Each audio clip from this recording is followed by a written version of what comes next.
Hey,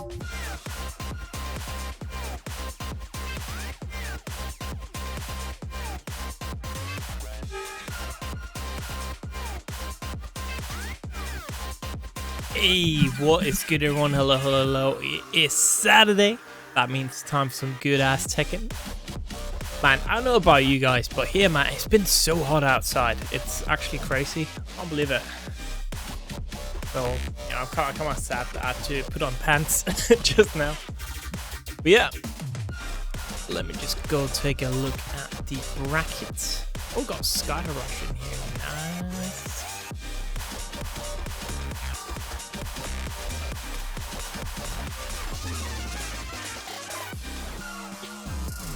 Alright. So without further ado, we just need the BM to check in. So if anyone knows the BM, please DM them. I couldn't find them on Discord, so I know what they're called.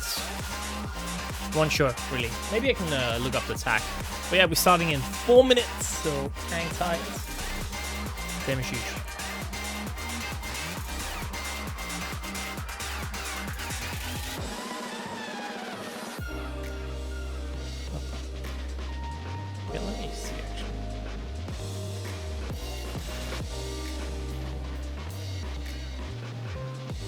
Maybe this guy.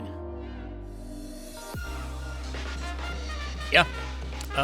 Yeah. It's also CEO this weekend, obviously. So, some people are out there traveling.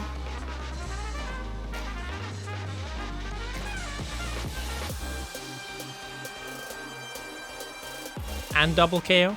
Alright. Wait, is that a tournament? or like the League of Legends game. Well, we've got 30 players. Oh, you could outshoot. There we go. Fair enough. And yeah, I mean, usually most of our players are from the UK, so that kind of makes sense that they're not here today. Yo, Cerberus Mango. Yo, let's go. All right, got 2 minutes left until we start.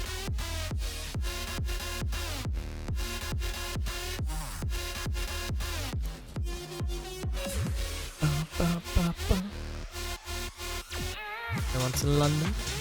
CSC.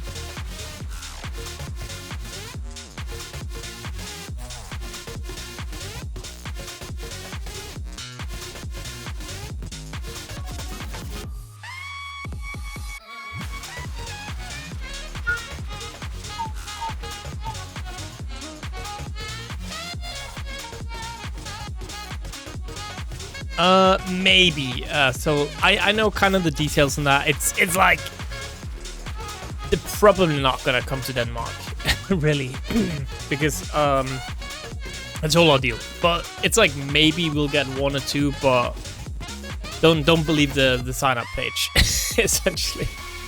But now it's kind of like for VSF, yeah, they did sign up on the StartGG page, I know, but it's like very unlikely still that they can join, unfortunately. Well, we'll see. Still, there's a good chance that maybe 1 or 2 will join. Well, good chance. There is a small chance that 1 or 2 will join, but it's like kind of a long shot idea. Anyways, that's a longer story. I think you can, if you read in the Tekken channel on the Danish Discord, they kind of explain stuff like that. I'll go to Dojo 100%, yeah. I'll bring people from Jutland over. It's gonna be fun. I'm not gonna come to VSF because VSF, unfortunately, I would love to go, but the dates are horrible for me. Like, it's absolutely like the worst time. Because I work as a teacher, and it's like literally the start of the school year, and that's like at the start and at the exam period are like the 2 periods I really can't afford to take vacation days. So it's like GG, essentially. And then oh, the BM showed up. It looks like nice. All right, let me wait. I forgot to DQ myself. Why? There's a lot of players that's gonna be worse going. So definitely don't feel ashamed of that. Like, no way. Okay, bero. I need to move a little bit around. So let's do 26. You should definitely go. It's a very good experience, and players are very nice as well. So there's really no reason not to go. Here we go. This is the final bracket. Just gonna quickly, of course, do something. But yeah, it's a really good way to kind of get in touch with the community. And there's players from all levels. There's players playing in tournaments that are literally like red ranks there, right? So there's no reason not to go. Kiri is Sion's student. Oh no. Okay. Shh. I wish that they would tell me stuff like that. Yeah. Don't worry. I haven't done the ping that the bracket is final. Don't worry about it. There you go. Nobody saw anything. Unlucky. Well, I just changed it around a little bit. Are we still good in regards to the people having trouble? Yes, and no Sencho against Thatcher. Okay. See, this is a mark of the goods here. Tell myself. All right, bracket is now officially final. Sorry for that. Let's see. Let's do Fear against the Patriarch Panda. So Patriarch Panda, one of the players who commentated a bunch of Salties for the games. Which said he started playing Tekken, obviously, playing that King. Want to see him on the stream. Entryk and Baku. Watch him stream here. Then for round 2, let's do. Oh, that's a potential run back from last week. Let's maybe do that. Well, that's what happens, man. Like, oh, it's been a while since I last saw Fear on stream. Yes, sir. But this time, though, the seeding is better for Bruhzum. That was someone I wasn't aware of last time. That's a long time ago, man. That's a long time ago. I think. In any case, yep. Let's oh wait. Back. We're not ready. Also, I completely got to what's my camp in the way. Watching a demo tree. Let me 1 sec. Once we start, I'm just gonna remove my this cluttered area from the screen. What's going on with my hair, man? Oh shit. Alright, anyways, we are good. I know that I'm not Marissa Euchre. I'm gonna just change that around. Oh, also because we're in the Guilty Gear scene collection right now, which I'm just realizing that we had Guilty Gear on at the time. Nobody told me that. Can't believe it. Now one of them is me, that's better. Gee, need a haircut soon, man.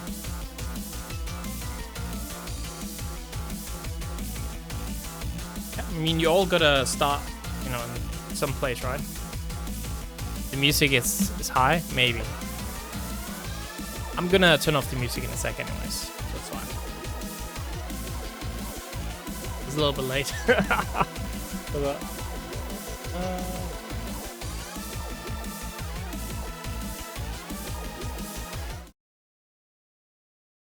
Going and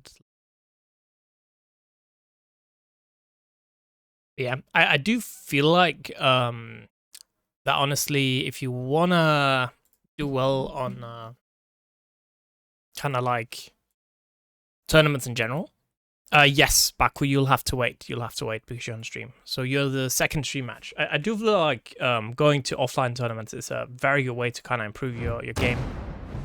Also because you can get live feedback from opponents. You can get live feedback from like good players at the venue.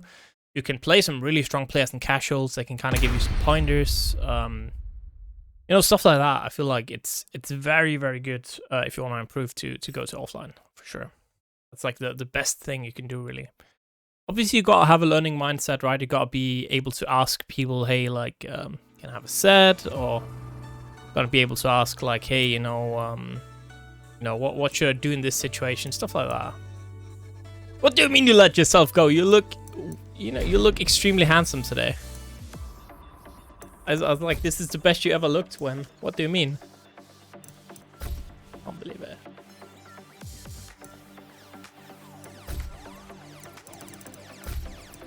I mean, you can even be kind of antisocial. Like, I'm not the most sociable guy offline necessarily, but I can say to somebody, hey, do you want to play a set?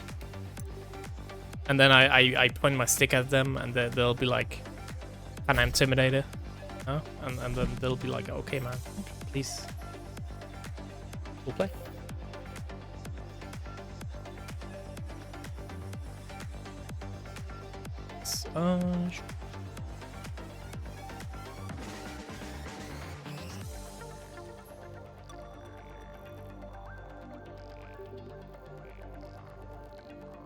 I mean, don't you? Gotta do that offline, man.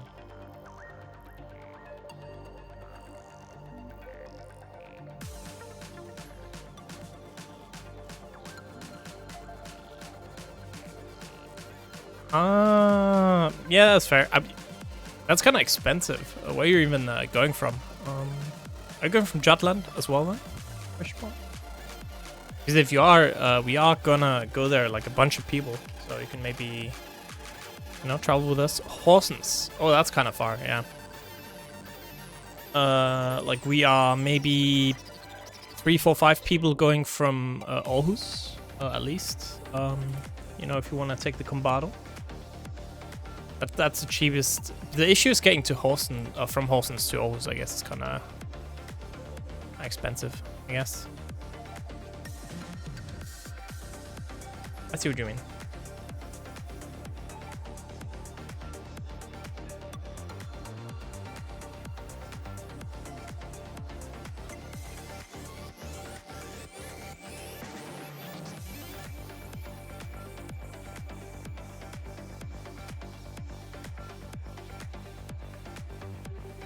No, just one day.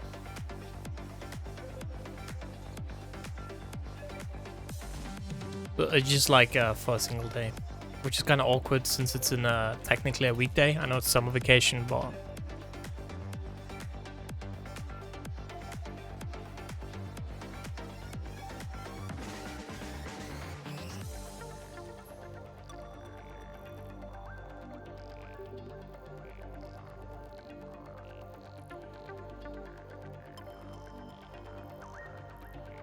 in any case, you aren't. Well, you know, if they're unresponsive, you can ping me with a tag in help desk. I'll set up a timer. Fine.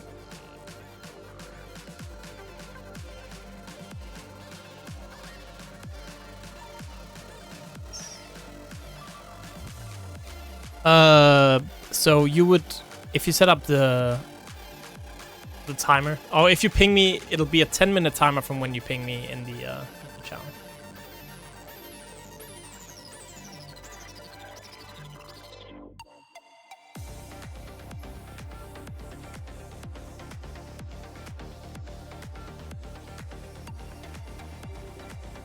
So you might as well ping me just because that's faster. Because then you got a 10-minute wait from there. Gonna be England up against Scotland. Gear and Panda.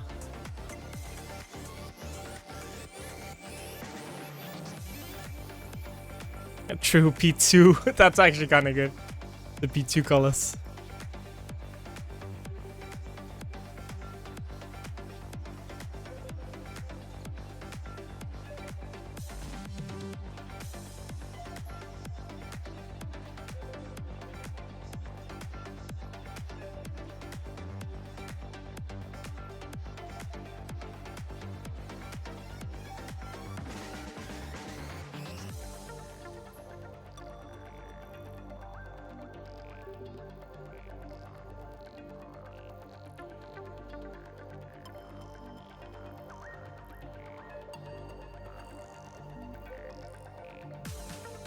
Perfect.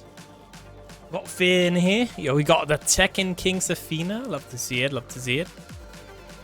We're following pretty well in ranks, I guess. It's like almost the same as me. You know, I'm Tekken Emperor, but you know, not everyone can be go to the game like me. That's how it be sometimes.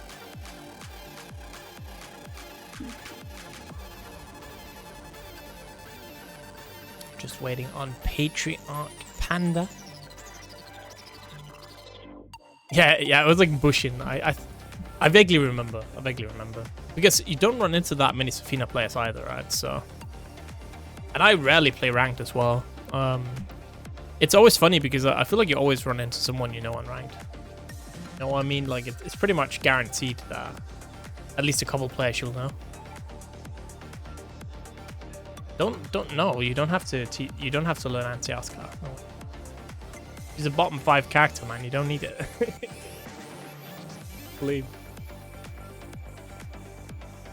Also, Zafina is really good against Asuka, so you should learn it, because if you know the matchup, you're actually just gonna fucking smash her. She definitely is bottom 5. Like unironically, she went from bottom 3 to bottom 5. She's like she's a bit gimmicky. You have to overexert a lot to try and enforce your pressure, and a lot of it is unsafe. Or rather, a lot of it can just simply be, you can just move out the way and the pressure is not real, essentially. I'm usually not like a down player, I feel like. I don't know. But she feels like really awful in this game.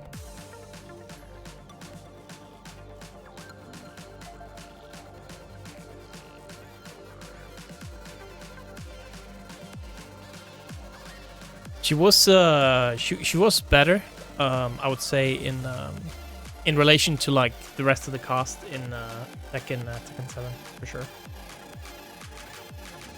Like, it's funny. I think it's more fun almost playing her in this game because she's full gorilla. But yes, you can play absolutely. Yo, the Tekken Kings against each other. Let's see it.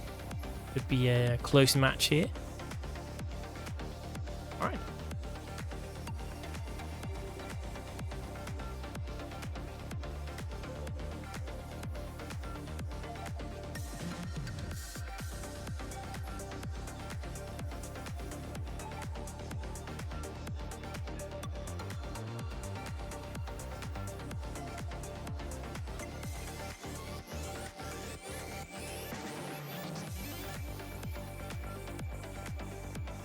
Here we go. So just loading into the match. Patriarch Panda on the King and Fear on the Zafina. All right.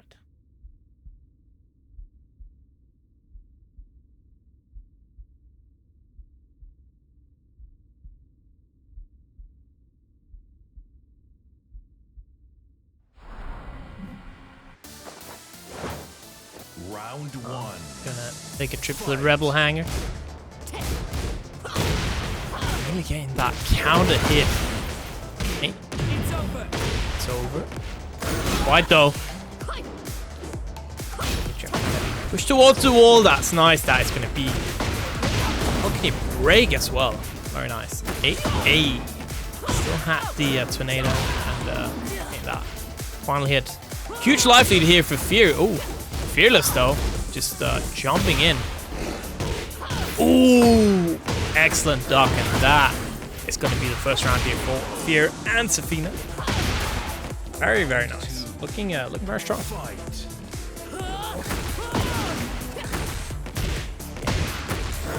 A, and it is kind of hard to come by good Zafina players nowadays, right? Like you don't see that many Zafinas around. I wonder how much experience Panda really has. He's playing a bunch of ranked, but I'm not sure if you're really gonna find many Zafinas in ranked. Like again, I think I fought Fear once, and that's pretty much the only Zafina I think I ever fought.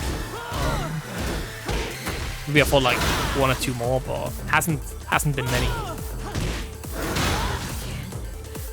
Okay, whiffing that full neutral 2, being pushed towards the wall here. Clean wall splat. Again the wall splat, and that is 3 rounds straight for Fear and Zafina, and yeah, Rob 1-0.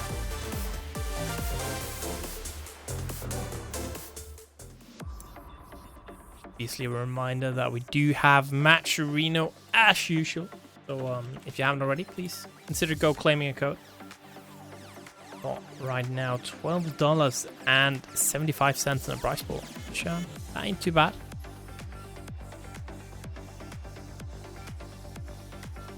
Yeah, first game there for Fear. And it's back to the drawing board here for Patriarch Panda. Let's see what he can do in game 2. Maybe change some things around. Who knows?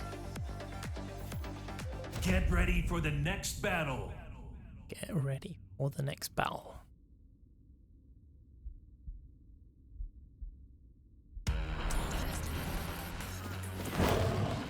Alright, we're changing costumes. I love that Fear is just gonna, he's just gonna cut and dry, going with the default one. I don't need any fancy costumes to win. Funnily enough, there used to be a bug in Tekken 7 that you would just permanently get the same stage regardless, like on if on random select, you would just get the same one over and over again. And last Wednesday at locals, I played a grand final set. Oh, it was a winner final set, and we got the stage 3 times in a row, randomly every time. That was pretty funny. I don't know if maybe you press random too fast or something, you get the same, something weird like that. I don't know, but it was quite funny though. Oh, there we go, the launch, and that. Oh, okay, we're just gonna spend the heat. Giant Wizard. So heat burst here. Good duck there from Fear. Zafina is so slippery, obviously. Can call it out right with certain options. So as King, you do have. There we go. Still one of the best heat smashes in the game. Popping the heat burst this time around. Yeah, you do have that wild running 3. Such an excellent button for King. Staying alive. 1-1. Getting the first round on the board there. Maybe some, being a little bit nervous, but Panda is obviously very used to competing, right? Did compete quite a bit in the Guilty Gear. So, but I guess it's different, right? Swapping games, competing in different games. Amateur. Fear, on the other hand, a lot of experience playing at Salty. On Zafina, we saw it a lot during Tekken 7. Still seeing obviously during Tekken 8. Here we go, connecting with the low! And set point for Fear. Patriarch Panda in huge trouble.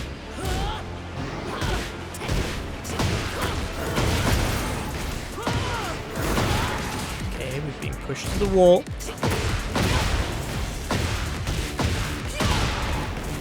Half-life already lost. Let's see, can he get something going? There we go, Naevis with punish AA. Oh, the duck! That's that full crouch. Forward 2.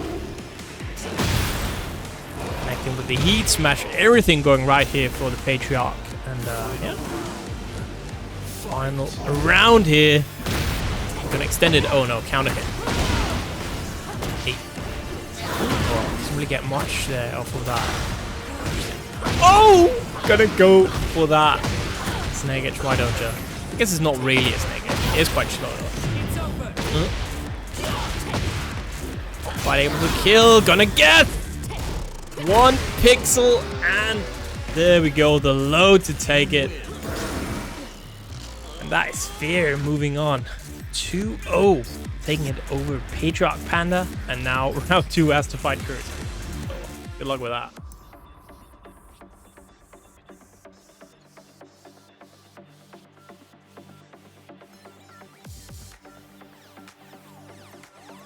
Alright, so attack just go on.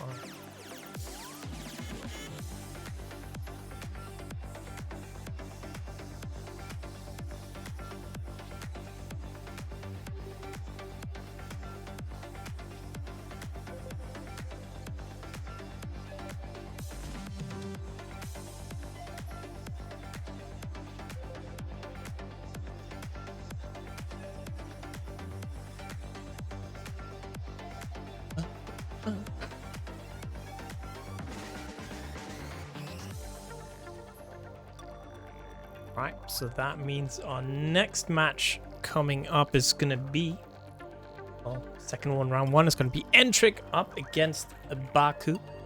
So might be another king here with entryk actually. This is like entry kick. Is that what it means? Yo, St. Lauren lost his first match. Interesting. Who beat Lauren? Actually, it was. Wait, he didn't play yet, right?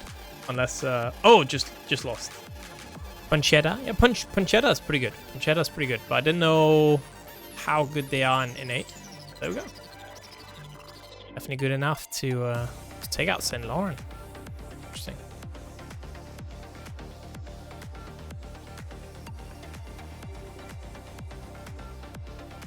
Yes, I pinged you on Discord in the stream match channel. There's the info there to join the lobby.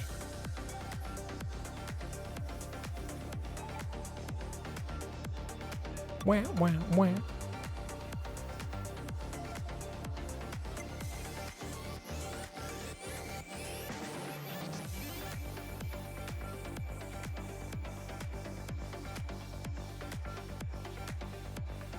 Here we got obviously a pretty interesting bracket development so far. Let's just go take a look right now, see where we're at.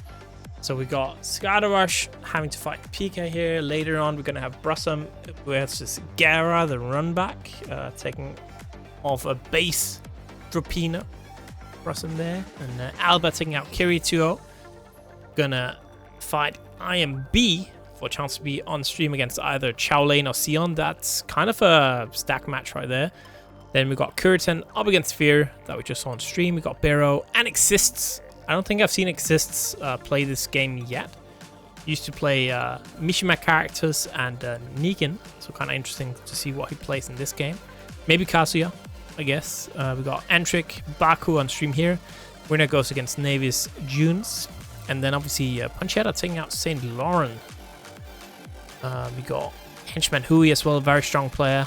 Gonna go against Panchetta. I feel like this here might honestly be like one of the most stacked like three matches got here. Like fair enough to take out St. Lauren 2-0, then Hench Man Hoey is gonna get the work cut out for him. Be interesting. Yeah, Zafina got buffed recently.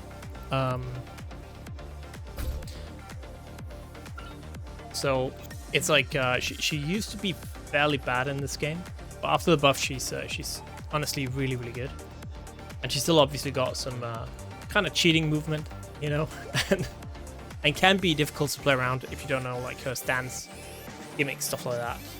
But nobody's bad in this game. I definitely think a bunch of characters are bad in this game.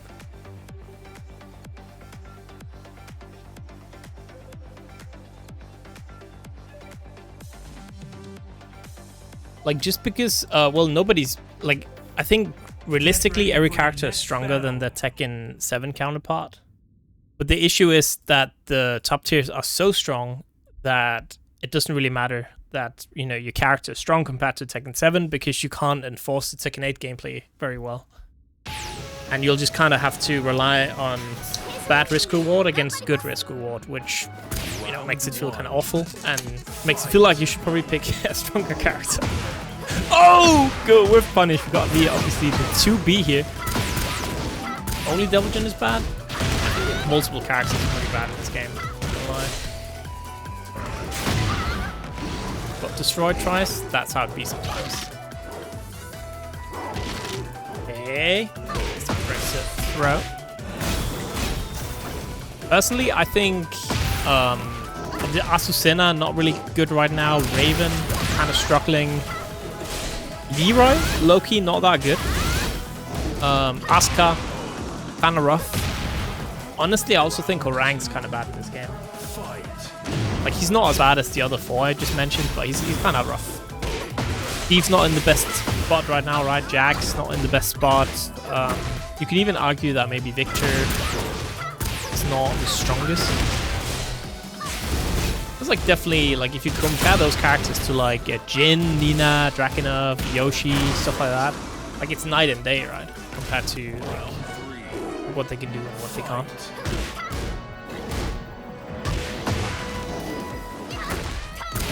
There we go. Get that counter hit down 3. Speaking of, like, both of these characters are very solid. King and Alisa. Probably not, you know, in your top 5, but definitely very, very solid. Launch. Enrage! Connecting with that heat smash.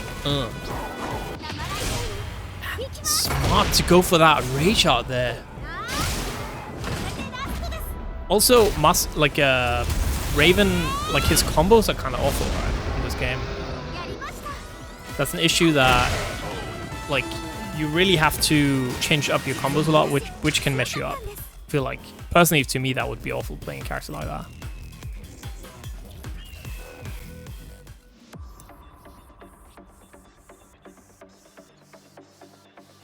I mean, you can still do well with those characters, obviously, but it's gonna be harder, for sure. Yeah, Baku there with the first win. So, Alisa... Yeah, yeah, I also read that as Master. I know what you mean, though. I'm still saying Master Raven sometimes. So used to 7. Get ready for the next battle.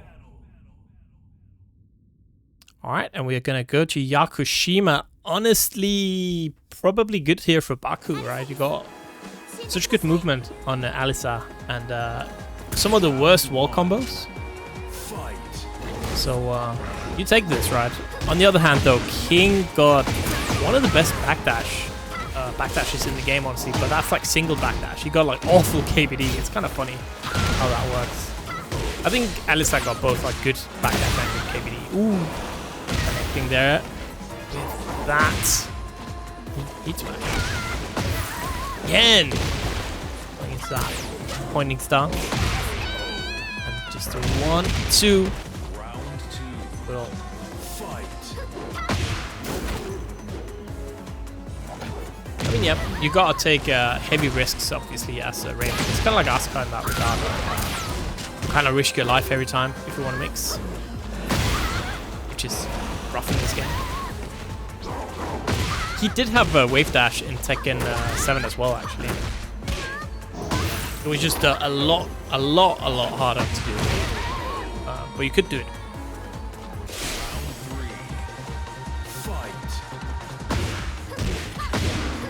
So now if you play one of the OG Kings, you see them wave dash in your face even in 7. But it is entryk right now. Looking strong. Actually, heat here, but will that be enough? Hey. Good damage. What's for breakfast? Oh, the setup! Oh man, that's so tricky. I love it. Unfortunately, could have gotten a little bit more there. Ooh, that was a risky press by Baku.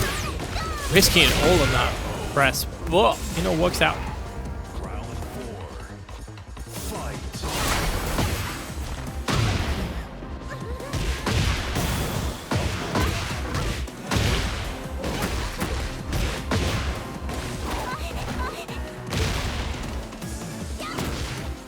Kick connecting. 4-4 neutral 2 counter hit, and it is 1-1 here. That might be the only 2 Polish players today. I'm not sure. Usually we have a pretty solid amount of Polish players, actually. And that's to Poland community for sure. A lot of strong players. A lot of very active players as well.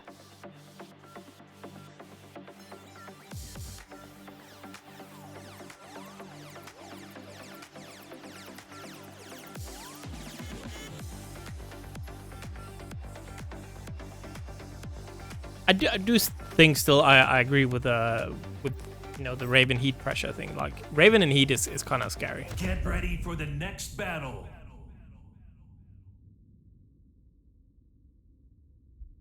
Like I'm awful at the matchup in this game, and it's like he still doesn't feel good. You know what I mean?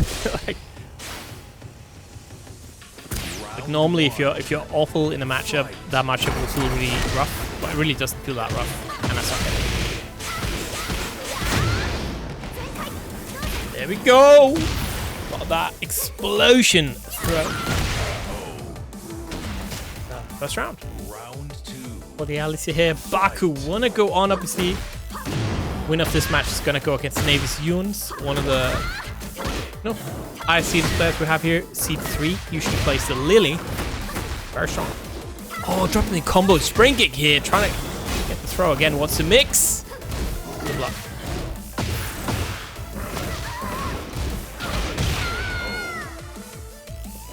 Right, 1-1. Wobble wobble in your face. Love to see it. Trying to use the parry right, but just immediate down forward 2-round start. Love to see it. He bursting.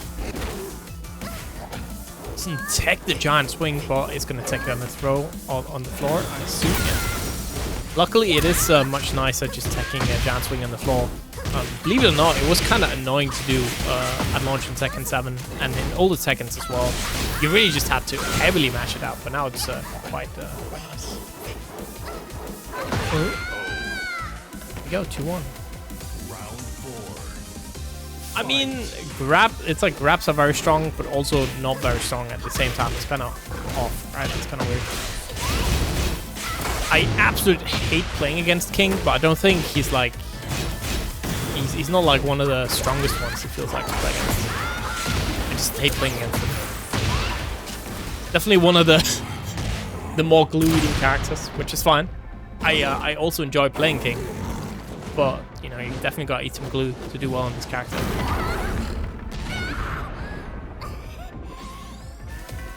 Go! Oh! Shining Wizard, and just like that, entry. You win. Yeah, I think King is top 10. I don't think King is top 5, but definitely top 10. Very strong, but not like, you know, not as strong as other characters we have in this game. We do have some characters that are like way more degen, but like that's always interesting talking about, right? Perspectives for sure. I usually base most of my perspectives on like I talk to a lot of top players, stuff like that, like what the feeling, then put my own feelings into it. But I also realize in certain matchups I'm just bad, so I shouldn't commentate on it too much. That's true. It wasn't as much of a Dark Souls boss as it was like the player character. You know what I mean? Like you take every time we went into heat, you just took a drink of your Estus flask. You got so much life back. About a second health bar. Yeah, it's Bruhzum now. Up against Gaer. Gaeaf. Go Sweden.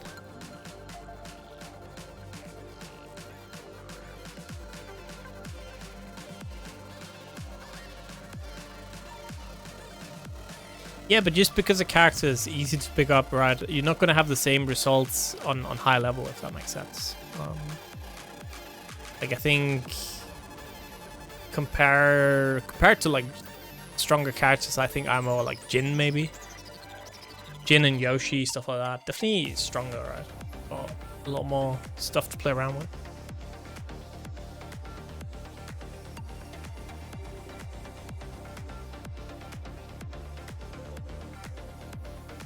Speaking of, we got another king, obviously. 3 kings in a row. Definitely a popular character in this game. Again, it makes sense because he's very fun to play, but...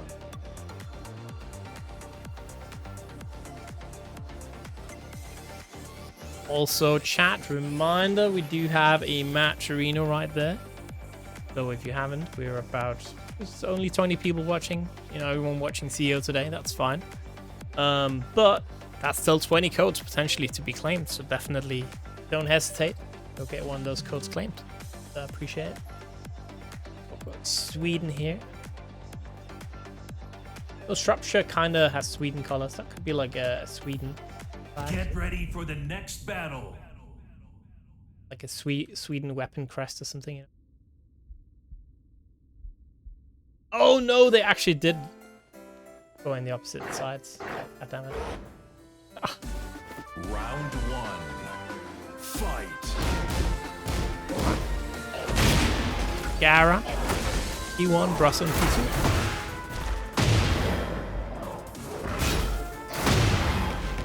Repping the B. Love to see it. So right now King is 1-1. So first King losing, second King winning, and connecting with that rage shot. Honestly, I fucking love that king costume. It's great.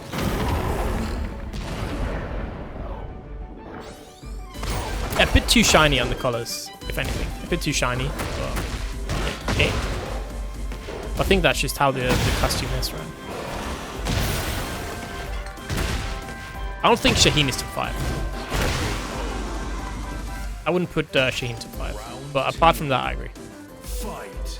Oh, not King either, actually. I would say top 5 is Yoshimitsu, Dragunov, Nina, Jin, maybe Paul. Paul is really strong after the patch. Otherwise, maybe Alisa could sneak in into that top 5.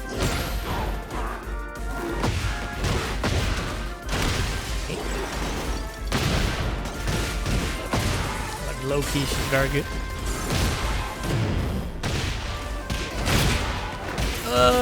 I think Feng is top 10. I think Feng is top 10. Feng got like nerfed, and he's not as unfair as some of the other top characters, I feel like.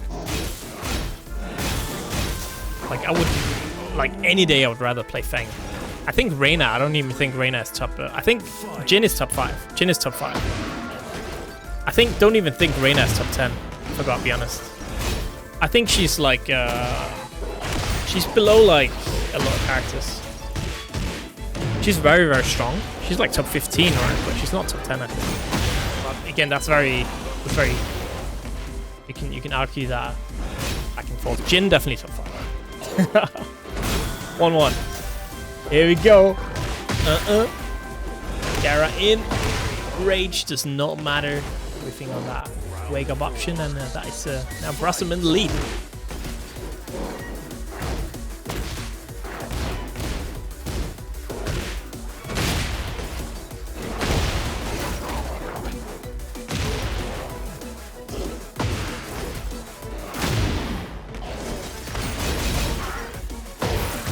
Yeah, I think Reina is strong. I don't think she's strong. She is strong. I think Jin is better, for sure. Again, depends on perspective, right?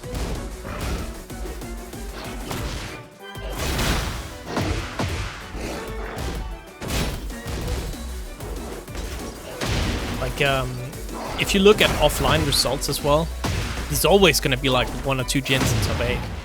I haven't really seen many Reinas, right? Of course, there's also due to the player, but you know, it is Mishima players. They could choose another Mishima. We see the Jins definitely do very well, but Gaer here taking out Bruhzum. Nearly.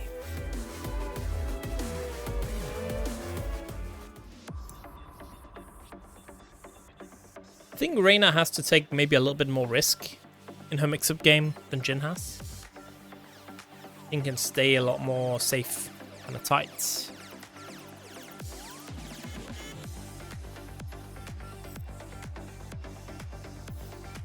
Get ready for the next battle.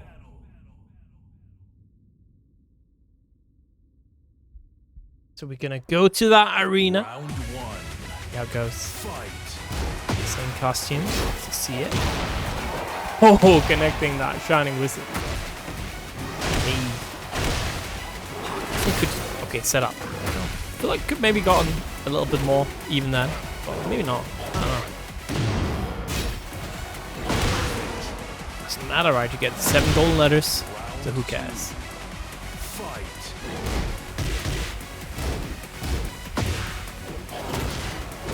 Dog. Ooh.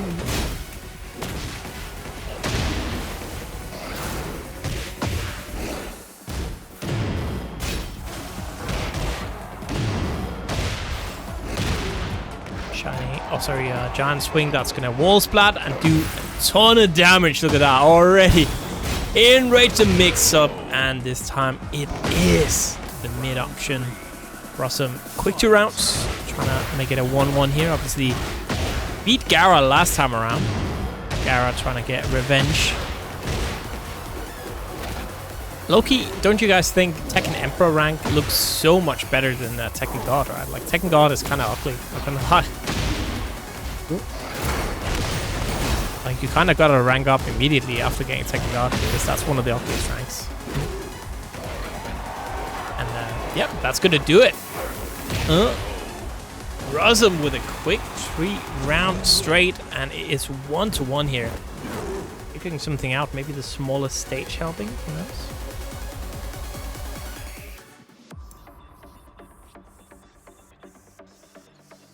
I mean, it kinda is, right? It's just copy-paste.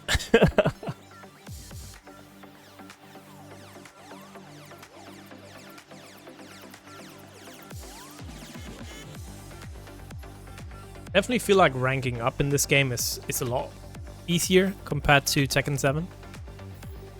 Get ready for the next It feels battle. like it goes by much faster. Okay, we're gonna swap to the Kuma.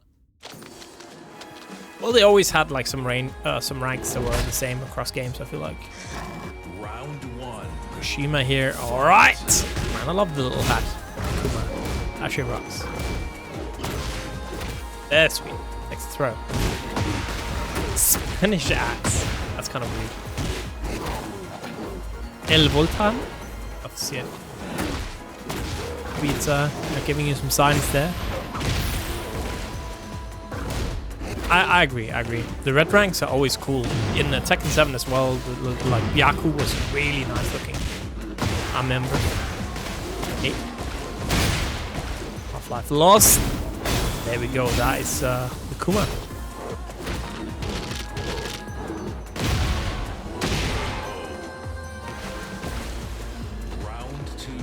Yeah, I mean, rank points make no sense, I feel like, in this game.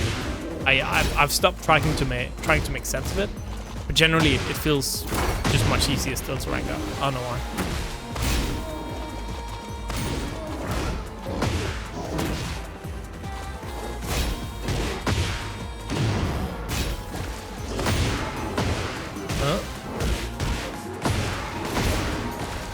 Maybe you should join the Dutch military. Too late. Ooh, the mix! Good dog, but too late on the punish. The rage out though.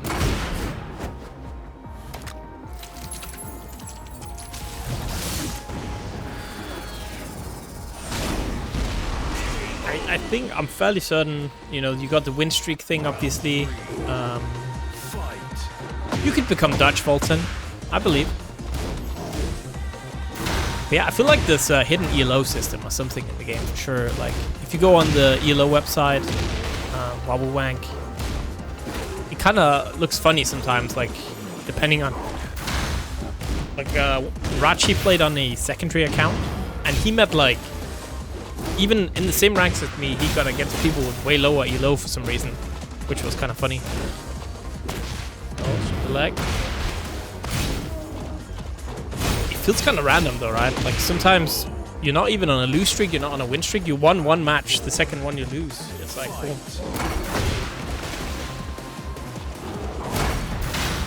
No.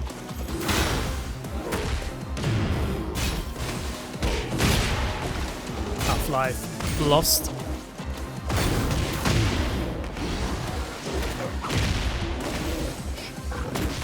Oh, trying to stay alive, trying to make it into that double Luigi. This time the mid doesn't fall.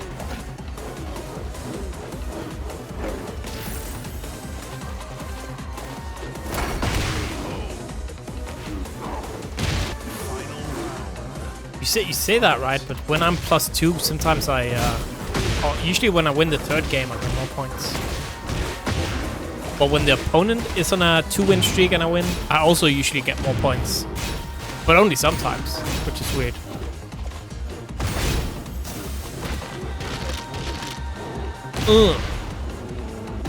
But not like after one win.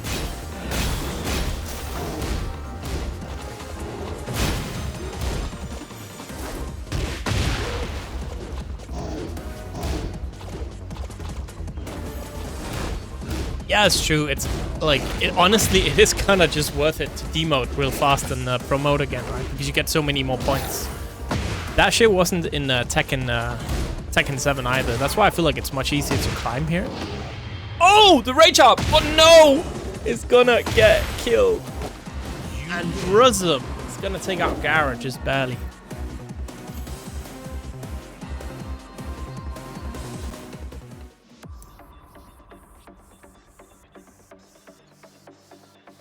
Yeah, I feel like they gotta maybe change that back, right? So if you demote, you're gonna have half a bar against star and neutral, like they did in Tekken 7. Because again, if you demote, it means nothing.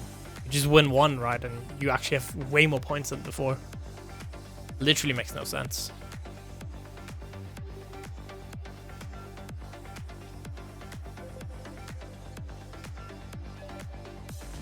Alright, but we are gonna go with Sion against El-Toro. A good match.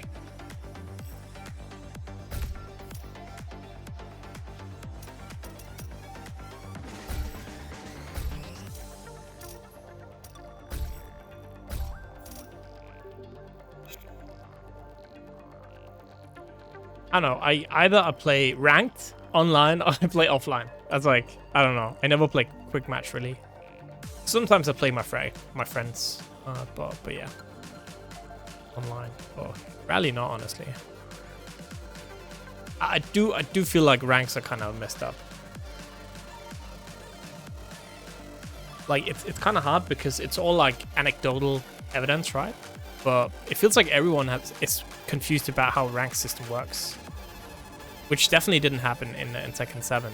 Ranked made perfect sense for most time, at least.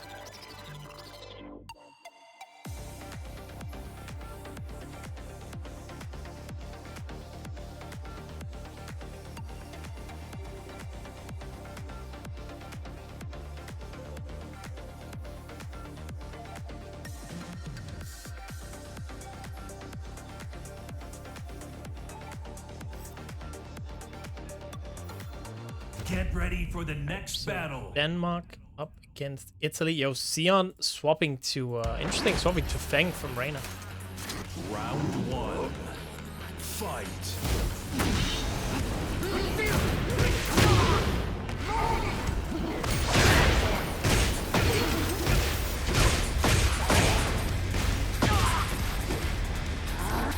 Oh wait, what are you doing? Again, I gotta say, you know, ALBA is a homie, El-Toro, but his costumes are always whack, man. Like, what is this supposed to be? Can't believe it. Oh, dropping the combo there. Unfortunate, the spin! Connecting. That's first round here for Xion. Round 2. Fight. That can go 2. Dodging. Down for 2. Gambling a little bit too much there on the flashes. Trying to get the timing up from Sion, but can't be rough. Sion's a very good player. Oh yeah, there. Round 3.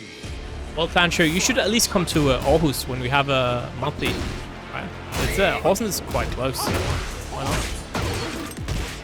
8. But we won't have a monthly until after summer, unfortunately. So we don't have any venue until then.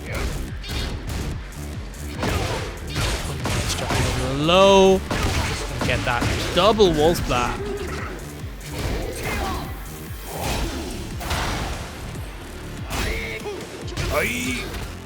Didn't believe in that back two.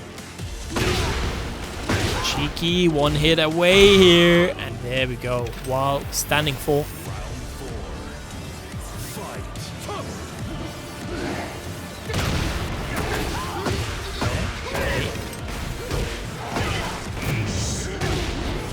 That trip to the wall. Oh, where you spinning at, bro? Oh, wait, this time 1-1 connecting.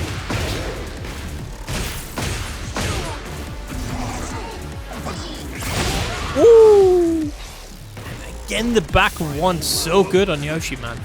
Especially now, right, that you throw stone there.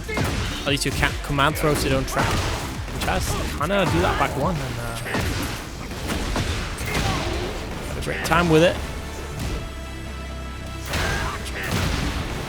Back again.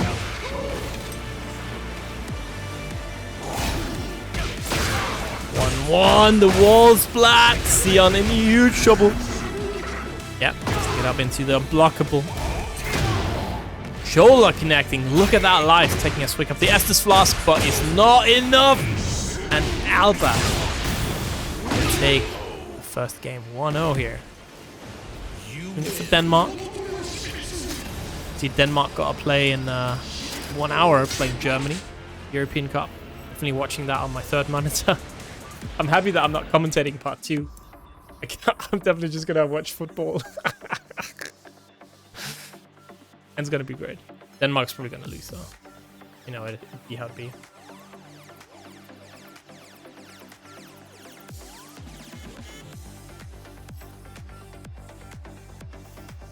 Get ready for the next battle.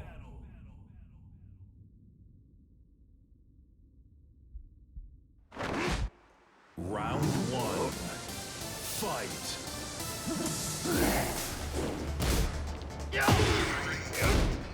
I mean, Sencho, it kind of makes sense, right? It's like, I finally made blue ranks, and then you don't play again because you're afraid you're gonna demote. Or like, I finally made Mighty Ruler, and they don't play because they're happy about the rank. I think it makes sense, really. I think it's kind of weird to stop in the middle, right? It makes sense that you stop at like the next big step.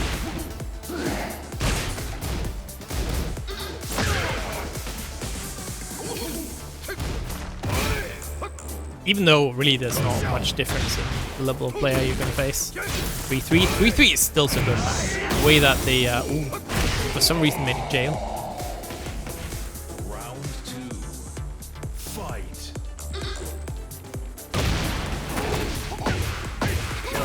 Like for me also, when I play secondary, I say for instance, okay, I want to get this guy to Fujin, and then I just never play them in ranked again. You know what I mean? So I feel like there's a bunch of people like that, maybe playing secondaries until a certain rank and be like, okay, that was fun, I'm not playing it again. Exactly, Thancher. That I feel like a lot of players do that. I think that's all. I think I'm on Tekken Emperor. That's kind of a freaky thing, not playing after reaching Tekken Emperor for a while. One way away from Tekken God, I'm like, yeah. Round 3. 1-1. Fight. Oh, getting the back turn there. That was kind of weird. Getting those fast frames and the hop kick falling out. El-Toro pressing. Spinning away. Still think you should come online, offline. Sorry, come to Aarhus and get some practice in there. That's gonna be great. Low-key, I need some more Raymond practice as well myself. We have a really good player in Copenhagen, of course. We actually have a couple players from Copenhagen. A little bit Raymond. Weird Denmark thing.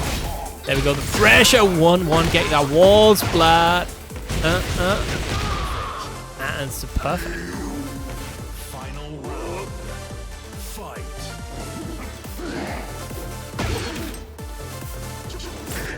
Sent Sion to Lucius down back 3 connect. Oh, the 3-3 auto correcting. Swapping sides there. Working out for 1+2, getting that armor. I think it's the opposite, Sencho. I think people get worse mostly in ranked. I think ranked like now is way easier than it was like a couple months ago. Like definitely rank inflation is a thing. Shoulders blocked. Still in rage. Can he kill with the rage art? Yo, what's good, Patriarch Panda? Hope you enjoyed your run. Obviously, if you want to see some more Patriarch Panda, stream is right here. Streams quite a bit. A lot of Tekken.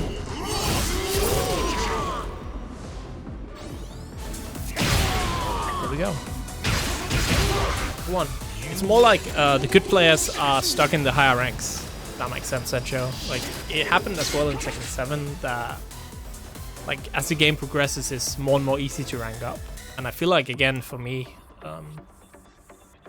like when it's not really, the same, but I got Bushin in like week 1, and that was kind of rough. And then I come back and get Tekken Emperor, and that was like way easier. And it's not like I've played that much in general. So I feel like the people I meet now are like way worse than the people I met a couple of months ago in the same ranks.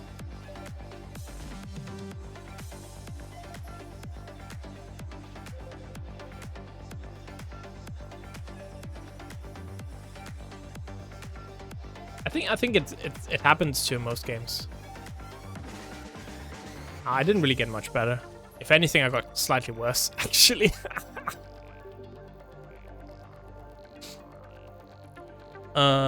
It kind of again, it happened with Tekken 7 as well. Your worst week? Yeesh. Well, you know, then you can be happy that now your points are gonna fall a bit, and next time you're gonna make your points go up again. That's nice.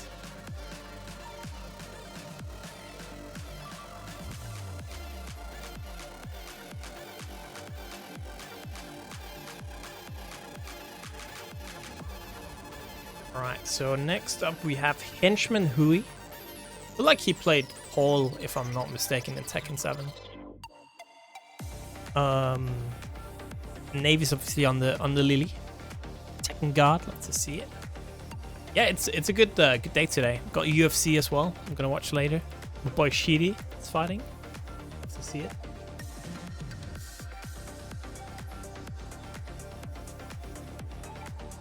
Yeah, Ireland.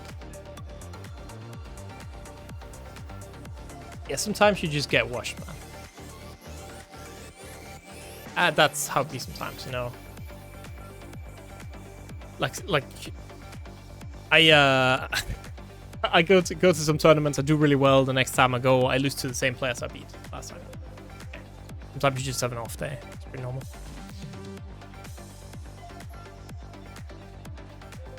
I think it can happen to anyone.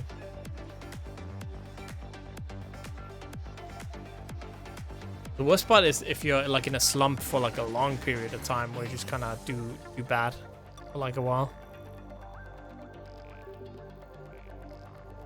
I think it rarely happens, but it does happen sometimes. For sure.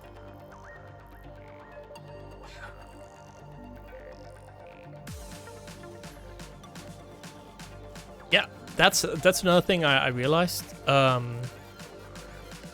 Is that for me, like I have to eat a long time before the tournament. If it's like right before, I eat like a protein bar or like some fruit, drink an energy drink, something like that. But I don't eat like until after, like the big dinner, because motivation and like everything just goes down. It's like, oh man, I'm so full, you know. They like shit.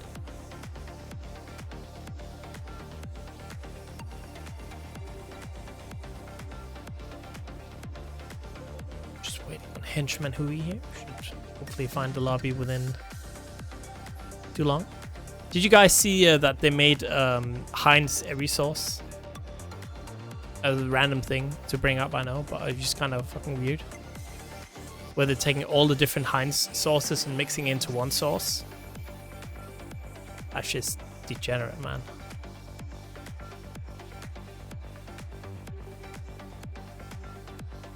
For me, I haven't been feeling burned out, but it's hard getting motivation to play when I know that I'm not going to be able to travel until like in a couple months, maybe autumn, winter. I just bought Elden Ring, playing that instead right now.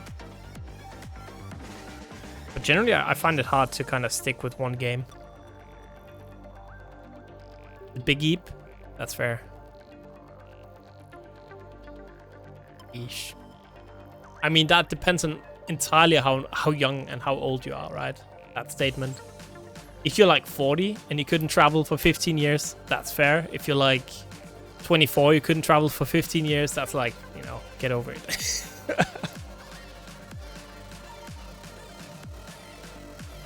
36, okay, that's rough. Then that's rough. I make sure to travel a couple times every year.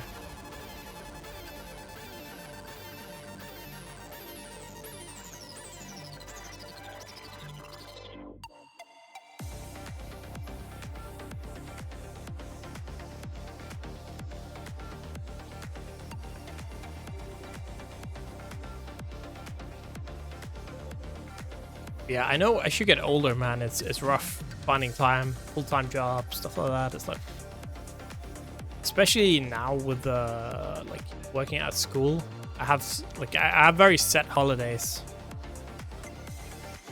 It's kind of rough. It's kind of rough.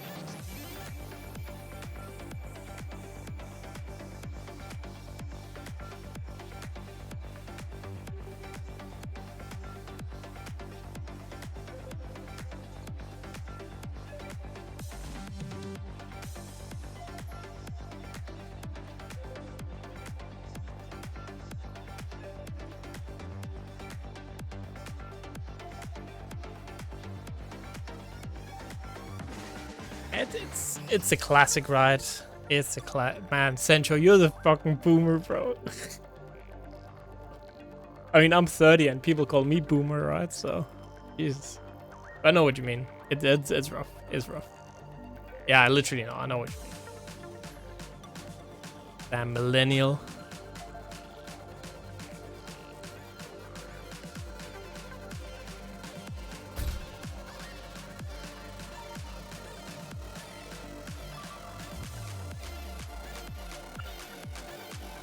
Yeah, it's true. But it's like, I feel like it's just changed to boomer means old person, you know what I mean? And old person means person above 25. Or maybe 28, above 28. That's maybe more fair. I just gotta find someone real quick here. Mr. Henchman. Find a lot. I hope, you know what would make me hype? I would be hype if Harada announced that they're gonna make the search function better in this game. You know what I mean? So we don't have to wait like insanely long every time and have trouble with the crossplay, stuff like that.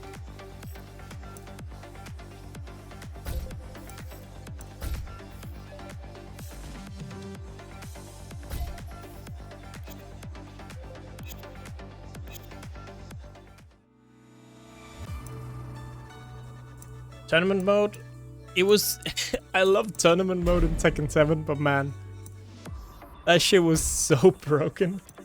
Like, that never really worked, right? So I almost don't want to have them allocate, you know, any... I don't want them to allocate resources to anything until they fix, like, searching for lobbies, really, as a TO. That's, like, the most annoying part.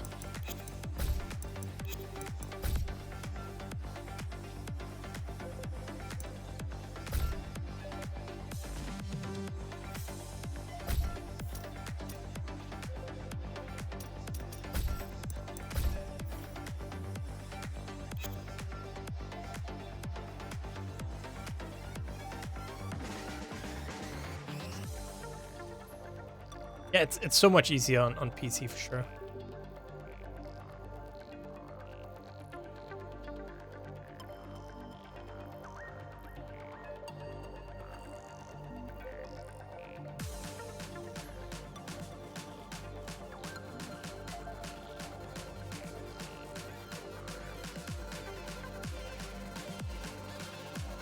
Yeah, Steam is bad at that. I agree.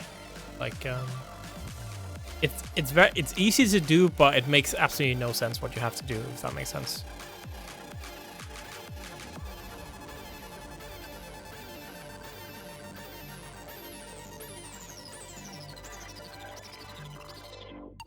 It's extremely easy. Let me show you. You so what you do, right, is that you go to Steam here. Make sure you're online. Then you have this join game button, and you drag this out like this into a browser, and you just copy the link from the browser and paste it. That's it. You go to your profile, boom, drag this link into a browser. That's it. Very, very easy. You can also just right-click copy link, but okay, that's, you know, that's smarter actually. Okay, Sancho, you got me. Now I'm the. There you go. You can copy link address. Get ready for the next That's battle. right, actually. I should do that instead. I'm the boomer, no! Ah! Can't believe it, man.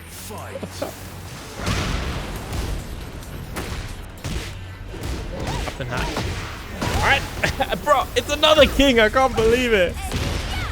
When will my misery end? I feel like we had like king almost every match. Like, maybe apart from one or something, right? It's actually insane.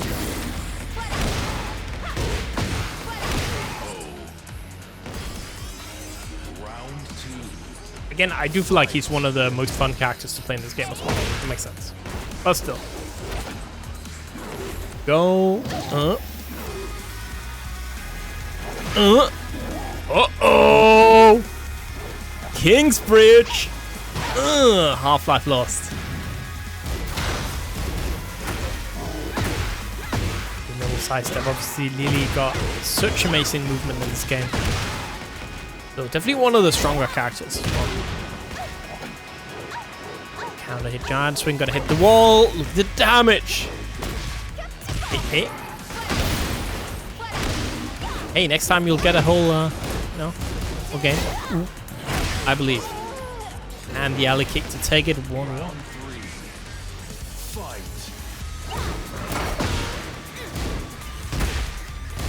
I feel like this game is so scary playing tournaments in, man. Like, you can get blown up by anyone.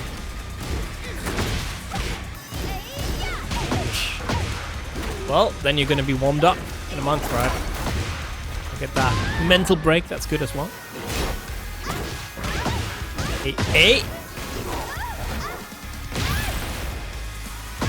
Okay, just gonna go with that elbow. The mid. Oh no, not beating the allegations. Not taking the throw there. Hate to see it. Armoring through. Stepping on them toes.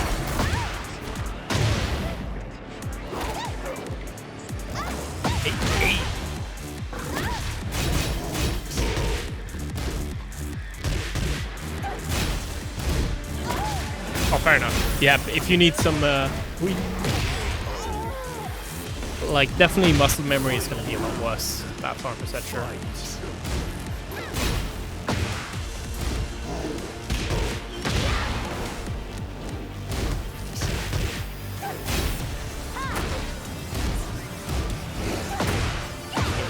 Kicking through, Hench Man Hoey in trouble. And Naevis Younes, one hit away here. What can we do with the heat dash? Staying alive somehow. Oh no, not like this. Giant swing. Look at the damage. Oh my days. But Naevis Younes manages to stem the tide and gets that first game, on the board. Right. Love to see it. Very, very nice.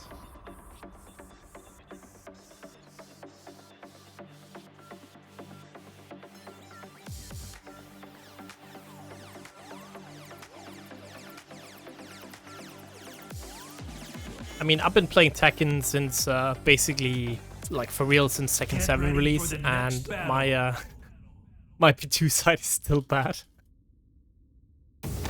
That's just how it be sometimes, you know. Round 1. Fight.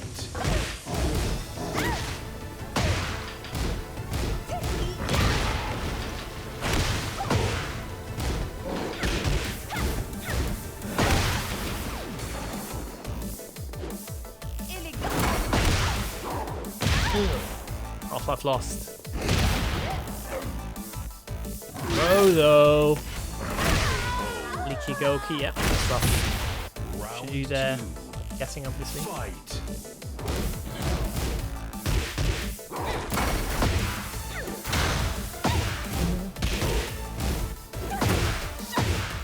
No, Leroy, don't touch King. What do you mean? I think Leroy is probably bottom 5, right? The character's really bad. That would be the funniest thing, though, to do. Would be kind of fun.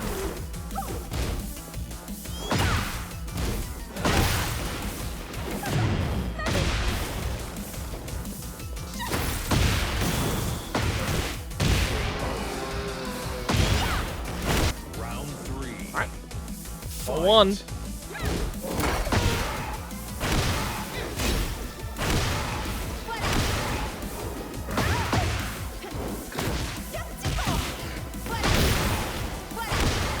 The wall here, gonna get that wall break, yes sir.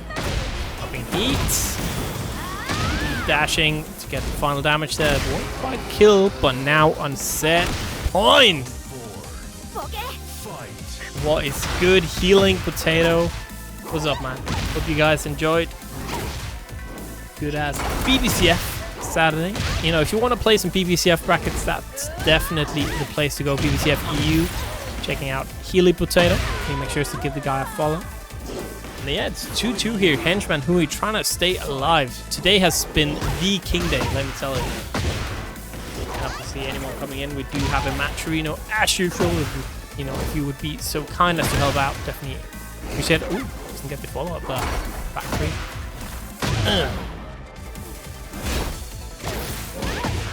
Float. Ooh, doesn't get the Shining Wizard, but it doesn't matter. The 7 golden letters and Hench Man Hoey ties it all up. Yeah, we almost had King every match today, which is kind of cussed. Don't lie.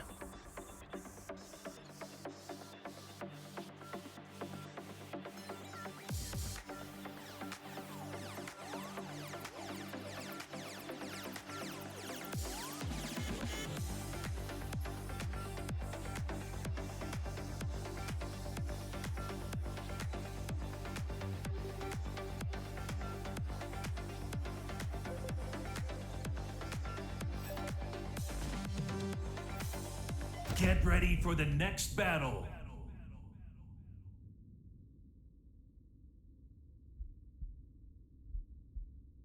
I feel like they're going in a okay direction with 8 at least, right? They're tuning down a lot of the dumb shit, right, to make it feel maybe closer to what we had in the older Tekken games. Ooh.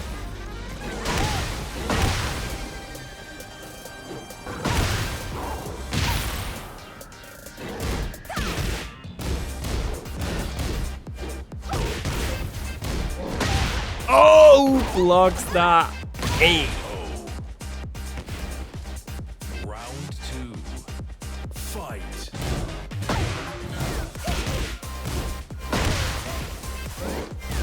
I think it was Rach who told me that, and I feel like it kind of feels it's true as well in this game.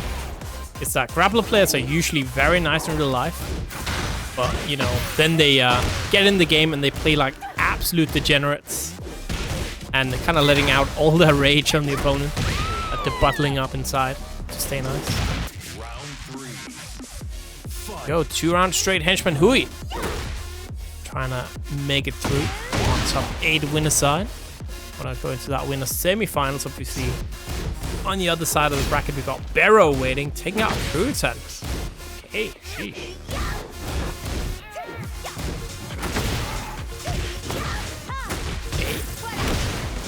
Well,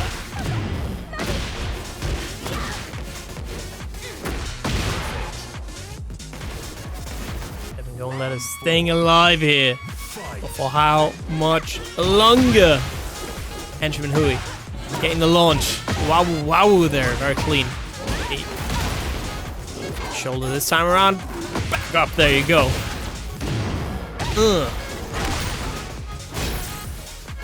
Naevis now in. Rage obviously got a lot of that grey life, right? Can get a lot of it back. To get outside of one combo here. Ooh, taking the throw. That, ladies and gentlemen, will do it. Hench Man Hoey takes out Naevis Younes 2-1.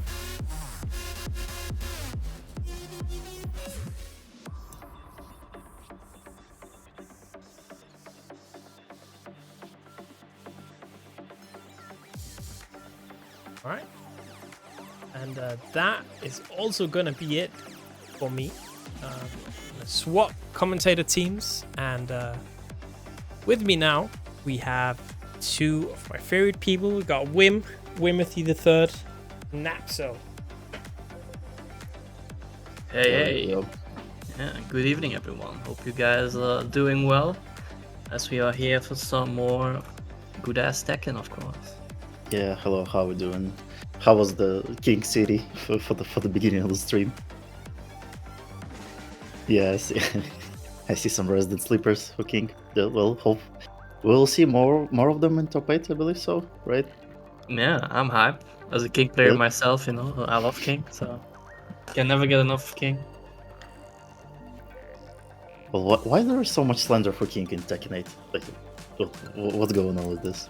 Because like in Tekken 7 it didn't felt like it. King was like, you know, King was hype at some point in 7. Yeah. But in 8 it feels like a bit different. I mean, he's a lot stronger, right? And he had some really annoying moves. It's the fact that grabs were like fully homing, you know, were also like a big thing. I feel like now like they tuned down some stuff. So honestly, it's still like if you have like a day where your reactions are really bad in terms of throw breaking, then it does feel like very. I mean, then he is a very annoying character, right? Because you just get hit by so much damage. Well, yeah, true. Because like you can have like one bad day and you just fall victim to RDC and like that's it. You just Yeah, You- I mean, you ju- the chain grabs aren't that bad now, right? Especially since you can hold the button for the break. In 7, that was a lot more problematic, honestly. Like, people who know you were going for RDC and they're mashing too, and they would still somehow miss the window and then get RDC'd. Yeah, it was a bad day, but now it's a bit better. But still, like I feel a lot of people complain about his new moves specifically, from like the run up where he points a finger at you and just fucks your day up. Yeah, I mean, that stuff is, it's not even a really good mix-up, honestly. Because, I mean, online it's a lot harder to deal with, right? Like, a lot of stuff that's, like, on the edge. But you can train yourself to react and duck the throw. And, you know, if you duck a throw, it's a free launch, right? The throws have big whiff recovery. And the slide, you can actually... There's also a sound cue for it, apparently. I haven't tested it myself, yeah. but I've seen on Twitter that it's also a sound cue that you can train yourself to react to. And then there is no more sound mix-up. can be tricky. By the way, we do need a game. Yeah. I mean, he's still setting up the next, I think. Oh, never mind. Nah, I He's mean, already in it. yeah. Yeah. Alright, little mirror action here, Yoshi versus Yoshi. A little Yoshimitsu, a small handshake from the distance. Both characters just vomited some stuff. Let's see, PiKaH versus ALBA. Okay, good. good job avoiding the wall from PiKaH. But oh no, the sidestep too. Oh, that's gonna fail though, but little hit after the whiff. Gonna seal the deal. Guessing incorrectly on wake up.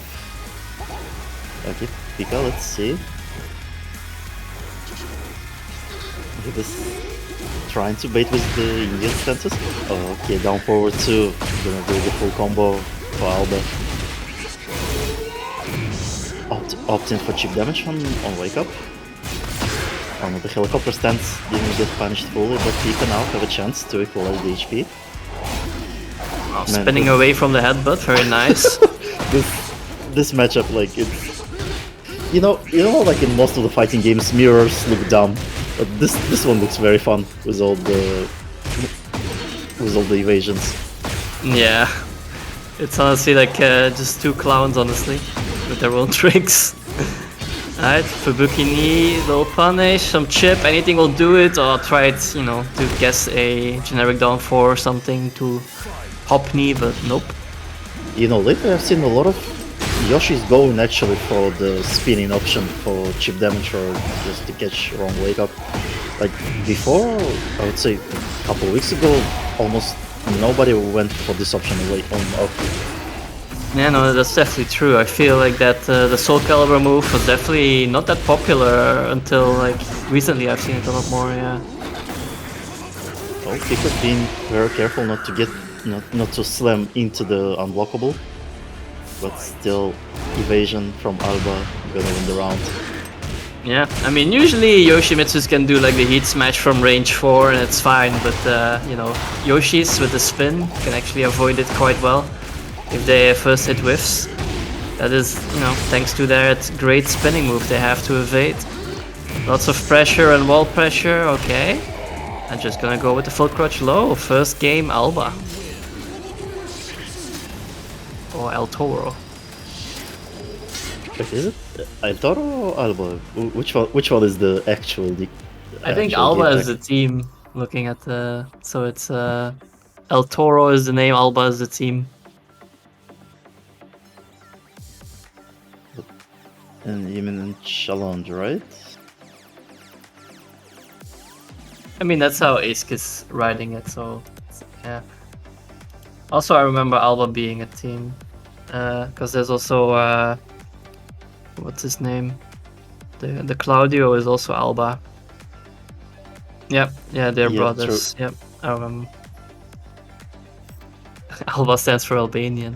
Oh, okay. This is fairly obvious, which is kind of rare. Oh, we have a swap from PiKaH to Nina. Yep. His other main, really? Not really going for, not really opting to play the mirror. Decided to pick a different matchup. Yeah. Nina, everybody's discovering lately that Nina is actually very strong. Yeah, honestly, since I think the funny thing is like it was like at the start she was like super crazy powerful, and then they nerfed some of her stuff, and some people were like, "Oh, Nina is dead," but you know that was really not true because Nina was still really powerful, but people didn't quite understand. Usually it happens like this: like character is fucking SS plus level of broken, and then gets some nerfs, but it's still S plus character. You know, and that's some not like fully, but it's somewhat what happened to Nina. People who stuck to the character showing up and showing that the character is actually really strong on tournament level. You do need some time to pick her up though. She's not like as powerful in a way that it's like very easy to just pick her up and be very strong. You kind of need to really know, you know, how to move with her and how her options work. She isn't, you know, she isn't as cookie cutter as some other powerful characters can be. But yeah, I mean, just the fact she has crazy carry and all the guns as well. And yeah, just great countering tools. Recovering in this round. Oof. Again. Okay, is the helicopter from 3 from helicopter winning the round for El-Toro? Yeah, it was weird, like PiKaH was doing like a down forward 1 there I think, but it just whiffed against helicopter, but I think it was like just barely outspacing it or something. I have no idea what happened there in terms of evasion. Is no drop gonna get broken by PiKaH? Ooh, yeah. That's a really good move. Okay, into the chain grabs. Let's see. Oh, did PiKaH not opt to continue or was broken by El-Toro? Yeah, I don't know. I think he failed it. But anyway, finally on the scoreboard for PiKaH in this round, in this game. And oh, forget to mention it's already a set point for El-Toro actually. Yeah, El-Toro has been doing really well here. Nice bait there. Yeah, guesses correctly, the running attack was coming there, gets a nice little float. Good trade as well here, gets Tornado. Heat is active, he's gonna spend it, but no, awkward situation. Suddenly a back turn splat. Awkward. Canceling the hit smash. And again, picking the correct option from the helicopter. El-Toro gonna win this round and the game. Yeah, ALBA, you know, ran proper offense there, had like a really good read as well against PiKaH. Really good, yeah, just idea what he was gonna do. So yeah, ALBA looking very strong here, to be honest. Okay, and for the next match we have Hench Man Hoey versus Bero, right? Yeah, Bero versus Hench Man Hoey as our other winner semi-final. You know, Hench Man Hoey, of course, the Irish king player. I'm not sure who Bero plays, but he did beat Kuroten 2-1, so he must be quite a customer. So, yeah. A relatively new face for Salty, right? I mean Bero. Yeah, the name doesn't really ring a bell for me. The only thing I can think of is like that recent meme song, you know, but that's Pero, not Bero. So, you know, that's like, what's going through my mind right now. Let's see what's going on in the lower half. Oh, lower half of the bracket is almost complete as well. So yeah, no delays. No delays for today. Yeah, exactly. So who made it to lower half? We have Xeon, we have Exiszt, and Kuroten actually. Yeah, going for the top 8, coming back for the revenge. Exactly. So yeah, and yeah, PiKaH, who has just lost, is also waiting in that top 5, I guess, top 5th shared match, top 6. And you know, the winner of Xeon Exiszt is gonna have to face the loser of the next match, of course, which is Hench Man Hoey versus Bero. as mentioned just now. While we wait, of course, chat, we know we do have a Matcherino. Let me just make that link appear in the chat. So if you can just click on that link if you haven't already, you just log in using the top right button. You can just use a social media account to log in, like your Twitch, which you are watching right now. Takes like barely any amount of time at all. And then you can click the claim code button to add for free 25 cents into the prize pool. We have 37 codes left unclaimed. So if any one of you in chat hasn't claimed the code yet, please, I urge you to head on over to that Matcherino and claim that code. Like Ryland V, thank you very much, if I'm saying that correctly. And as always, you can contribute directly as well in Matcherino, just to add to prize pool if you want to, if you feel like it. Yeah, of course. And If you have sometimes in Matcherino there should be some sponsored quests, but I haven't seen them lately, so maybe they're not a thing anymore. Who knows? Like at least before they used to be like follow some people on YouTube, follow some people on Twitter. Oh, we have. Get ready for the next battle. Oh, we're not gonna see the Frenchman. We're gonna see Leo actually on the screen versus Yeah. King. I was about to say this is like the two characters I mostly played in tournament, Victor and King, but no, it's gonna be the Leo, like you said. Alright, forward four. Okay, for now, Hench Man. Just both of them are just straight in the little. No combos on the screen for now. We are playing good old Tekken 2 with all the traits from the distance, but first launch from Bero. And we are going to the second layer.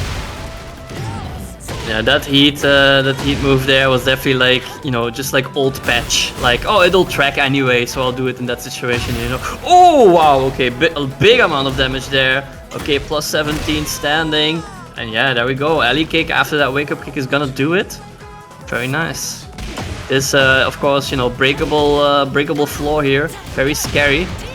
With the It king. is very scary because we are only on the first round and we are already downstairs on the second layer. And second layer doesn't usually last for more than one round because it's really easily broken with one move. But for now we are staying here, which is kind of unusual for me. It's either the first layer for the whole game or just going relatively fast to the lower case. But yeah, I feel like Hoey was like really wanting to get like a grab that breaks the floor, but like Bero was just very like scared of that, so he was ducking a lot. Oh yeah, eats that lightning spear with the armor, gets the 2 from the stance, and of course ducking because he's scared, right? Like I said, and there again, he just keeps on ducking. Yeah. And finally we're going downstairs. So let's see the combo. Are we gonna break one of the statues now? Oh no, not really. Not opting for that. Yeah, I mean, you can't do it, I think, right? Like, if you engage a mechanic, you can't trigger another mechanic. So if you break the floor until the combo ends and resets, you can't initiate the wall explosions. Also, you can't explode one wall, go to the other wall, and explode that wall as well. Then you could just keep going, right? But I feel like after the patch, it doesn't really do that much damage. Like before, you used to just delete gray holes with the mechanics of the stage, but now it's just a simple combo extension, kind of. Yeah, the damage is a lot less incredible. It's just like 5 points more, and where it was more 10ish before, I believe. Oh, full string. There we go, 2-2, final round. And Ortis farm the last round. It's always volatile, especially down here with all the walls. Yeah, it's just arena at night right now, right? The underground arena. Yeah. Just a very crazy stage. Even underground arena doesn't have that much wall splat, wall explosions in it, right? Yeah, because like on the half of them explode, and here every wall is scary. Okay, exactly. Nice hop kick from Hoey. Now we are going to the wall. Are we gonna explode? No, not really. Opting for the Oki. Oh, this is scary. No, nice, he remains. Extra hit here. Important break. The low, just making some space, trying to get a whiff, and no break against the normal grab's gonna do it. And Bero winning out the game. What I noticed, Bero being very good at poking with the lows and just being consistent from the range and keeping out King. Let's see how Hoey gonna adapt to this. We'll probably move to a different map. At least I believe so. Unless random decides to put us again in the Ortiz farm. Yeah, I mean at least there's no stage picking anymore, right? Because else Hoey would definitely be going to that triple floor break stage. Yep. Get ready for the next battle. Oh, New rules. Oh, we're again dangerous walls right from the get-go. yeah, we were just talking about it. Keep Alright, patience 1 from for Bero. nice Yeah, punish. Again, consistent poke from Bero and into the keep engager. Yeah, just gonna go with that good old while standing string for the finish. But from the looks of it, Hoey from the gameplay looks a little bit scared because of some matchup knowledge. I mean the lack thereof against Leo for him. I definitely feel Leo isn't that popular right now, so it's definitely harder to get proper experience against a Leo, especially the high level. Oh, let the heat engager rip. Just goes for the simple combo. Well, Oki not working out. Bero just launching for full. Oh yeah. We are into the second round and no wall explosions. Oh, nice grab from Hoey. Yeah, somehow still tracking, despite the sideways movement from Bero. But yeah, 10 frame grab, I guess. But there we go. Wasn't it like one of the exclusions from the rule of... No? That's really? It's his weird toss you grab, and then it's like a lot of his chain grab stuff is homing, like the Jaguar step. Ah man, that's such a good low though, the jazz hands. Solid poking from Bero, and Hench Man Hoey just kind of lost in this one. Oh! I actually could have gotten even more there. Oh, there we go. Okay, here we go. It's a nice recovery. Quite decent amount of health for Hoey. Yeah, some string. Oh, some string beautiful stuff he doesn't know. parry! Yes, heat here. Just gonna go for down forward 1. Okay. Here we go, finally on the scoreboard in the game 2. Yeah, still alive. Oh, there he went for the cancel instead. Yeah, forward 4. Such a good move now, honestly. Like, especially since the hitbox got lowered, so people can't just randomly evade it with their own lows and stuff. Really, really good move now. Before it was already and again, giant swing counter hit. It's gonna hurt. We're going to the wall. Oh, wake up while standing for 1+2. Heat is engaged here. He's back to the exploding wall. He's gonna fight his way out. Forward 4 again. Beating out the dig jab. And forward 4 neutral 2. Gonna land its mark to tie things up here. Here we are moving away, trying to force the whiff from Bero. But we are not breaking those grabs, and it's gonna... Hench Man Hoey gonna pay a lot for this. But Shining not broken from Bero.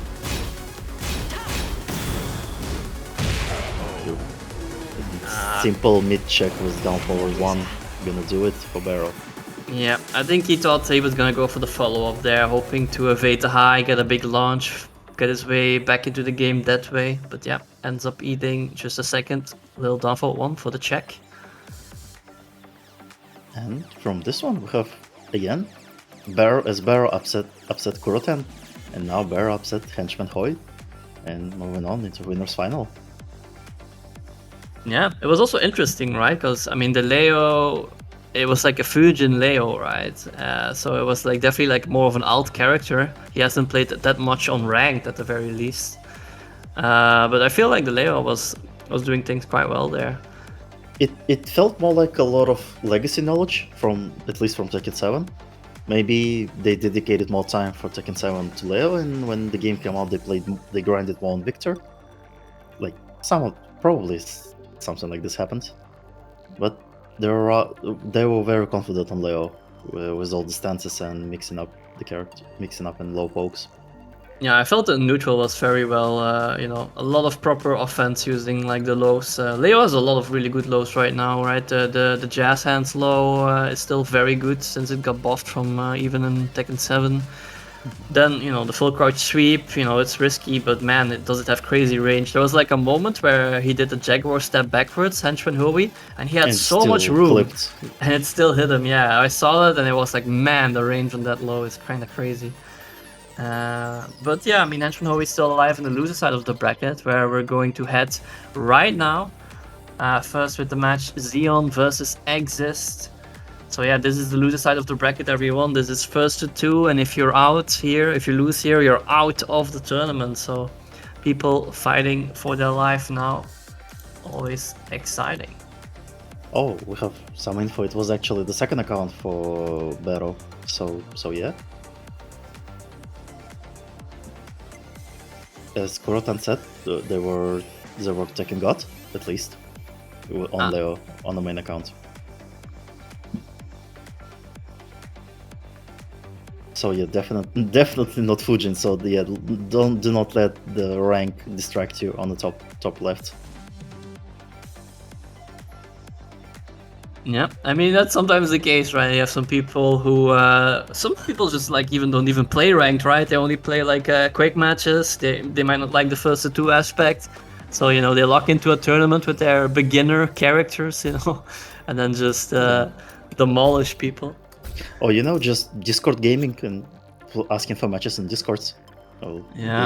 This also can do a lot of practice.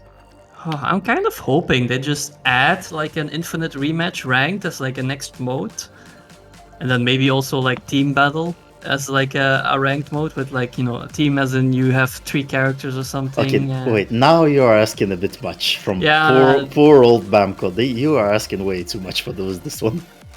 Yeah, that second one is a bit too much, but I think just like adding a second ranked option that's like a different ladder, but it's like infinite rematch. I think that would just please so many people, though. I feel. I don't know where I heard this info, but like somebody told me because of crossplay they can't make infinite rematches, because like in Tekken 7 it was possible due to Steam servers or something. Like, no idea where I got this info, but like because of the crossplay, because of some code bullshit, you cannot do infinite rematches. I see, because it needs to stay connected for a long time, and they don't want that or something. Yeah, maybe. something. Who knows? Yeah, that's a shame. But it may be completely wrong, and they just didn't want the infinite rematches. So who knows? Yeah, I can't remember reading myself like some kind of response or something on that request, but yeah, maybe we'll learn more about that in the future. By the way, with CEO going right now, do you think we will know tomorrow when Lydia comes out? Because they said summer, but Correct. summer can mean June, summer can mean August, like 31st of August. Yeah, I mean, all the way until the 21st of September, right? You can call it summer. So exactly like you said, they have some wiggle room there. I hope they're gonna do one of those, like, and she's out tomorrow or something. You know what I mean? Like, or she's coming next Tuesday. So that would be out.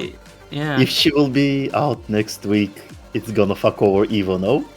I mean, they fucked over like so much stuff by doing like DreamHack Sweden. They did like the very big balance patch like 3 days before, with like the whole grabs are officially homing now and a lot of armor move changes. So they aren't scared of just rolling those patches out, I feel. I mean, it's Evo. Come on. But they can just like not allow Lydia for Evo, right? Like they can make that decision, I guess, and still release her. Yeah. But it makes more sense to release her just after Evo, though. Thinking about it. I would say so. Just way less problems if you release Lydia right after Evo.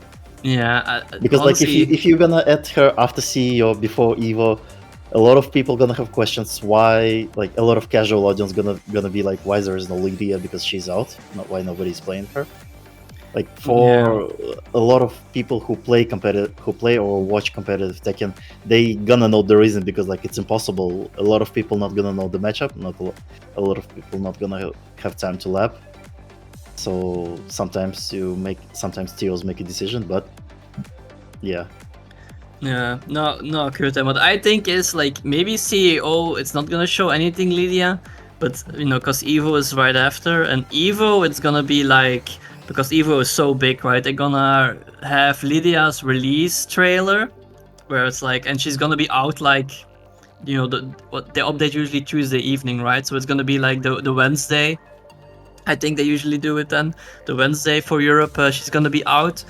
And also show something for the other two, I think. I think even both of the remaining DLC characters. So I think they're gonna do that at EVO. So it's gonna be like Lydia is released and she's coming out, you know, next Wednesday you can start playing her, wow. And then it's like, oh.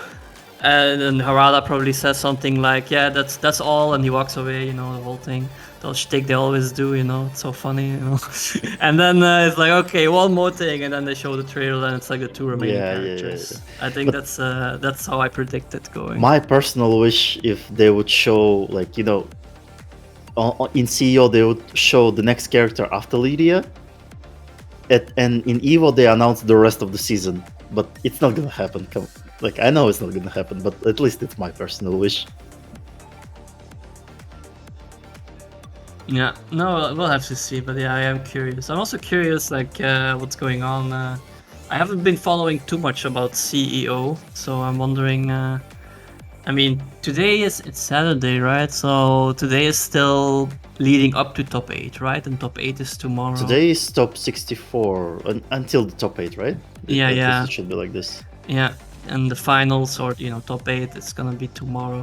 I wonder who is gonna reach that top 8. Oh yeah, well, I am wondering when are they gonna do the next season pass. That is something I'm wondering. Anyway, both players are in here, you know, Exiszt on that Kazuya. Just got buffed recently, so if he's gonna pick that, you know, not a bad choice. A lot of Kazuya players, I feel, are pretty happy with the changes they made to him.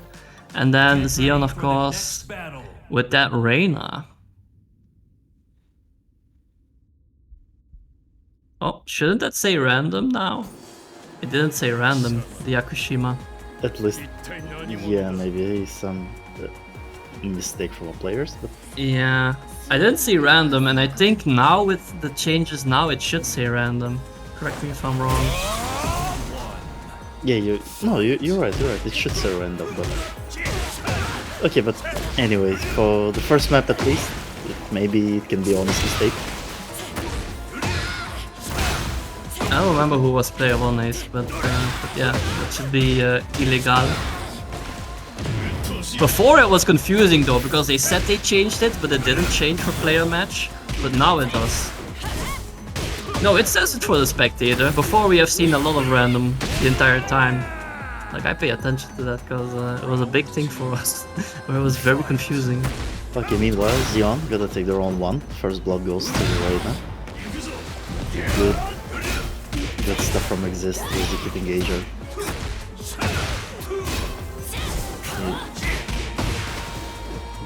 Beautiful deck from Exiszt. And the sidestep to answer from Zeon. Okay, let's see the full Reina combo. There is still hit to extend the combo if they want to. But for now, just live in the heat in the chamber. Now it's a bit tough for Exiszt without the heat, no ration, no heat. But Twin Piston's gonna launch and win the round for them. Yeah, definitely nice to have in this game, you know, a lot of lows are up at least minus 13 now. There aren't too many lows that are proper safe anymore. Or safer at least. Heat extension.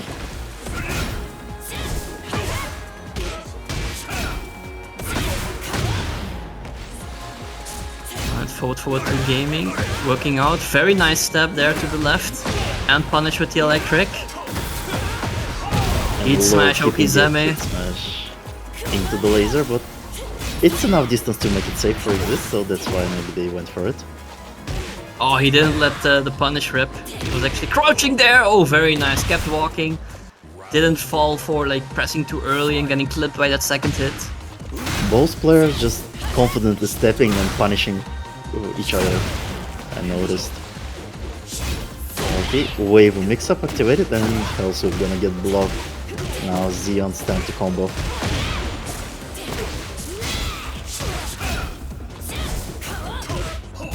And again, Exiszt just ducking again and again. And Zeon refusing to launch mids after the spin.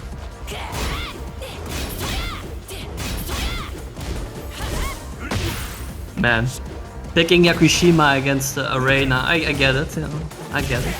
I would do the same, you know, if I could pick a stage, but I can't. But nobody can actually. Yeah.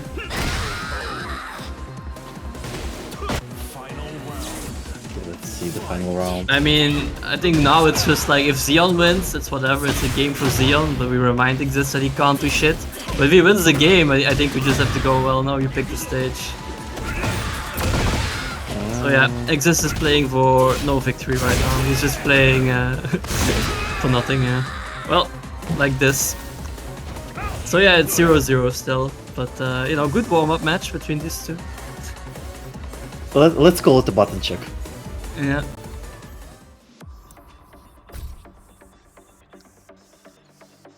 Well, you picked stage Exiszt, apparently.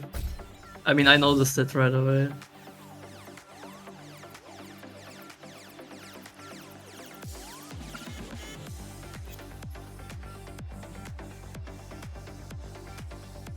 But if you, the thing is, if you didn't pick stage, then it should always say random now.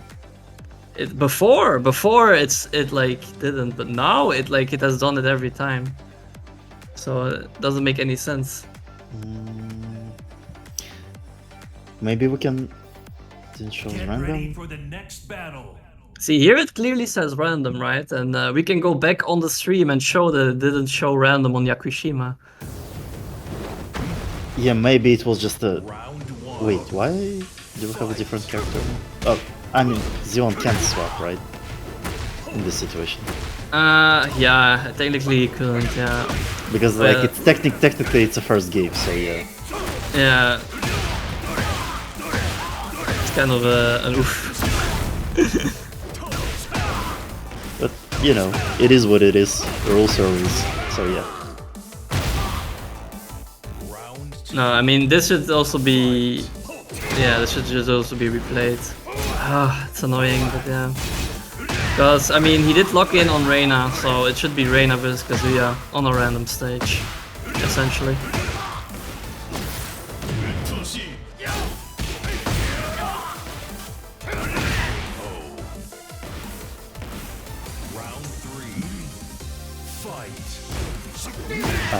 Did I ping them already? What's going to happen? I mean, in this case they're playing, so it's kind of like the same thing, right? Like if Exiszt wins this one, though, it will count, in my opinion. It's just like if Zeon wins this one, it can't really count because he switched character when he wasn't allowed. But from the looks of it, yeah, no problem there. So it didn't matter. Okay. But yeah, I'm guessing Exiszt. You know, he says he didn't, so it was probably on accident then. Because I think Yakushima is like if you go straight to right or something. Wait, right? both players don't follow the rules, so we're gonna 2-0. That's what Ice said.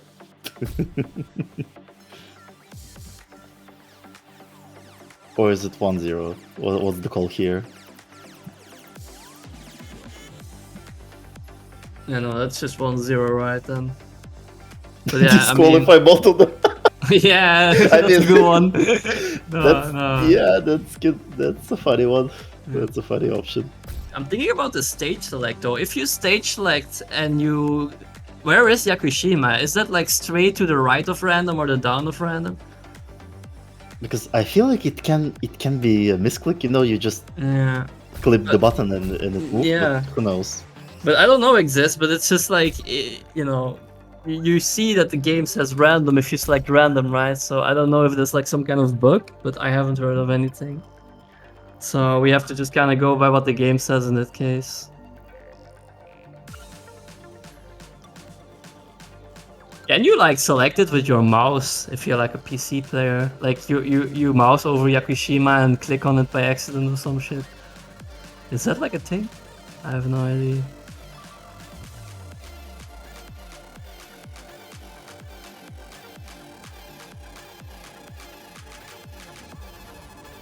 Did you stream Exiszt? Are you streaming? Because then we can just literally see you. Yeah, because pick random stream, and it's yeah. Because then there's no doubt for us. The clip can solve a lot of things here. Ah. Get ready for the next battle. Okay, we are letting it rip again from. See, but there it clearly says this time random. is You know? random. This time it is random Yakushima. So it isn't just a Yakushima problem where Yakushima doesn't show random. So we've known that now. So it's a game 1 for real right now, or is it what's going on? No, it's 1-0 for Exiszt because you know last game it was Xeon who did the thing that actually shouldn't be, but he didn't win, so it's fine. Exiszt can get the game. Like if Xeon won that first game where it wasn't random, he would have gotten the game.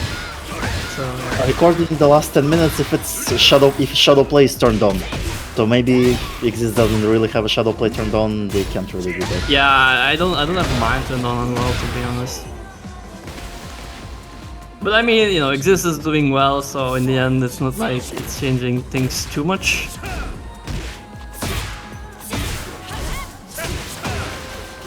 Okay, Exiszt taking the first block. Now again activating the vortex, but Xeon managing to block. How sweet. Yeah. This time around Exiszt doesn't really duck, because like in the unofficial game 1, Exiszt ducked a lot of pressure from Reina. Yeah. Man, but if it's a bug though, I haven't noticed it. Like I'm a guy who always looks for the random, so I haven't noticed random not showing up until now, honestly. Since the change where it always shows. But if it happens more and people are saying it, then yeah, then we can like, you know, get some fucking correlation there and think like, okay, you know, something's going on, some kind of bug. Alright, here we go. Catches him ducking, so gets that free follow-up. Nice electric whiff punish from Exiszt there. Yeah, that's, and you know... there's heat, so we can extend. What? No, choosing two. Right, unloading hit burst. Again with electric punish. Into the rage art. Smart choice, you know, secure that kill. It was so fun to see, like on major chats, whenever rage art is played out, it's like rage equals art, which is, you know, and Steve screaming, just watch the movie. The funniest thing for me was like in Brussels Challenge when Gaeaf and Seth played. Like Gaeaf ended up killing Seth with a rage art, and they were getting up, and Gaeaf pointed to the screen like, "No, you know, watch my cutscene. You gotta watch my rage art, man. Watch the movie." Yeah, watch the movie, man. You know, I paid for this movie. So sit down. I won. Watch the movie. Yeah, exactly.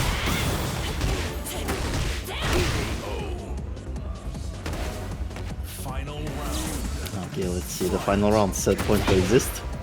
Yeah, or is Xeon gonna tie things up? Ah, she. Go for legs. Screaming like her old man. Yeah. Yeah, Nobody... crazy pressure, and that's guaranteed. God, the pressure. Yeah, the guaranteed plus 14 there from the counter hit. Yeah. Just buckling under the pressure there, gonna tie things up.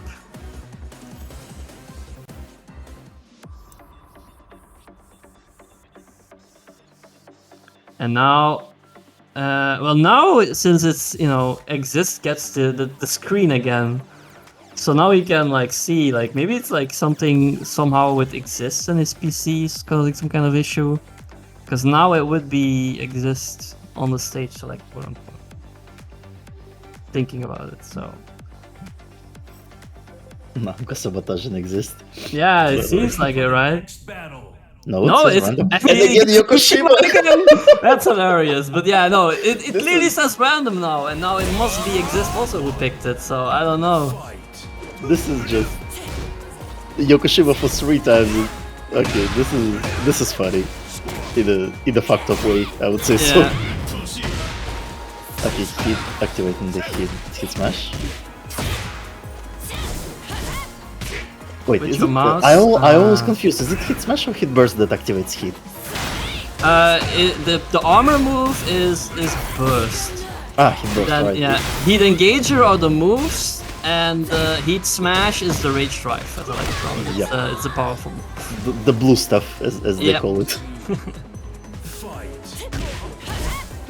And heat dash is the extension from a heat engager once you have heat active.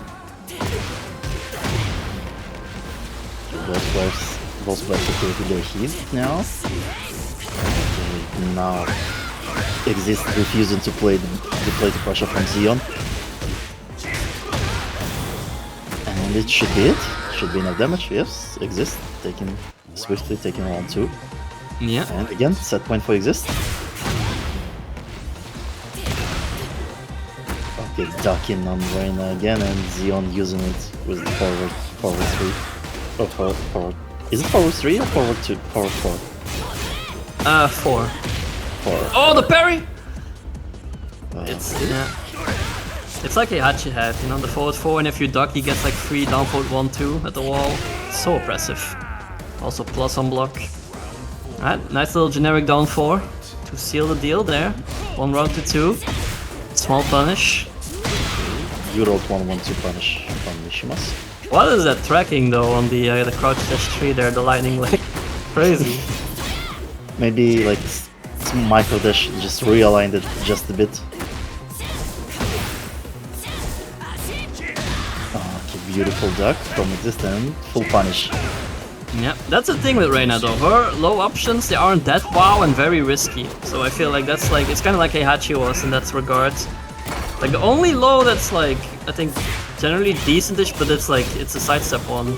In terms of like how punishable it is compared to what it gives. And now we are in the last game, last round situation. Yeah.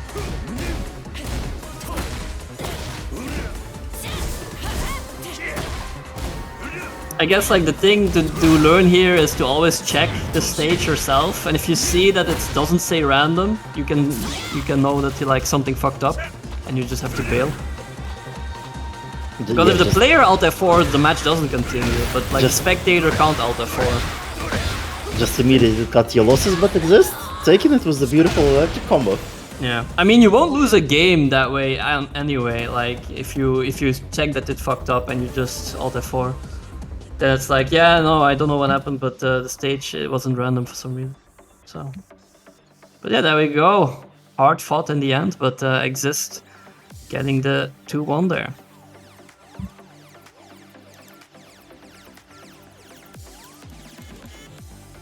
Well, technically you can forcefully stop the match.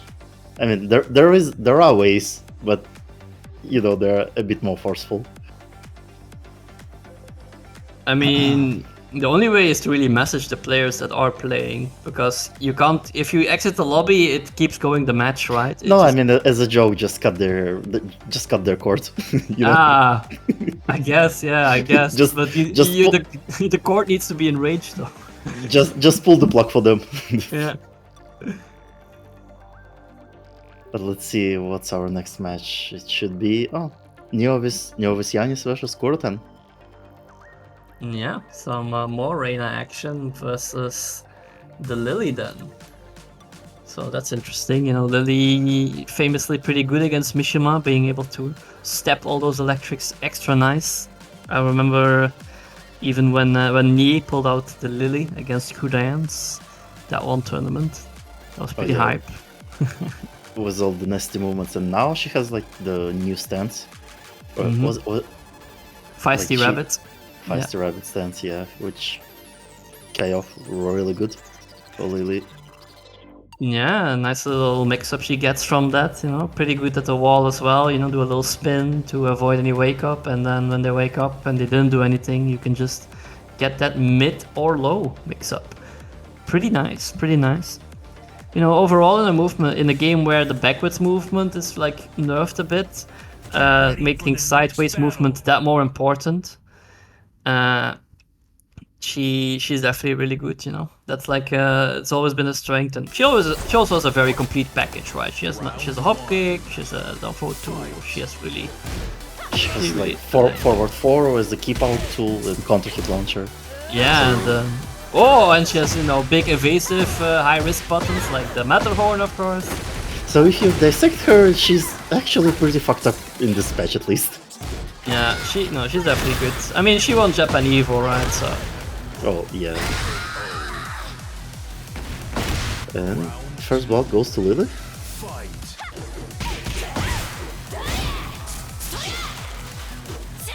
Wait, is it me or does Kuroten has like this cyberpunk-esque custom on Reina?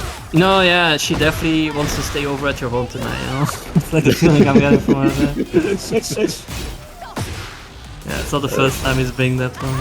Yeah. Okay, for now Lili just refusing to keep her in her house, so just kicking her out. And get around to goes to Lili.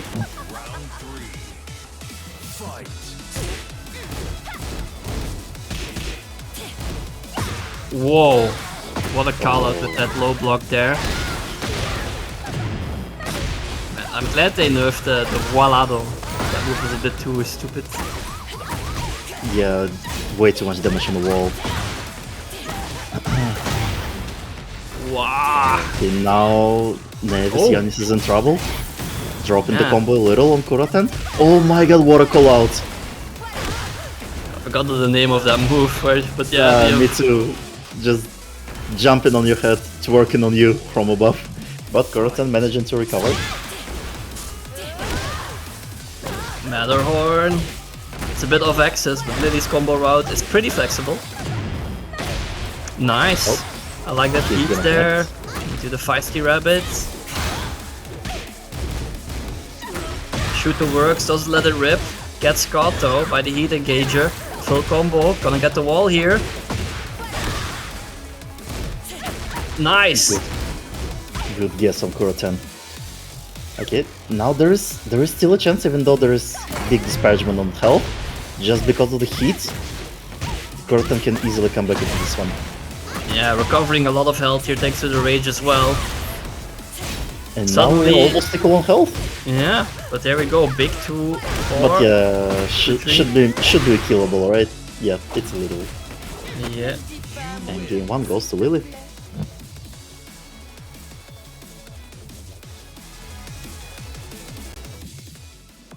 Electric, yeah, that's pretty good.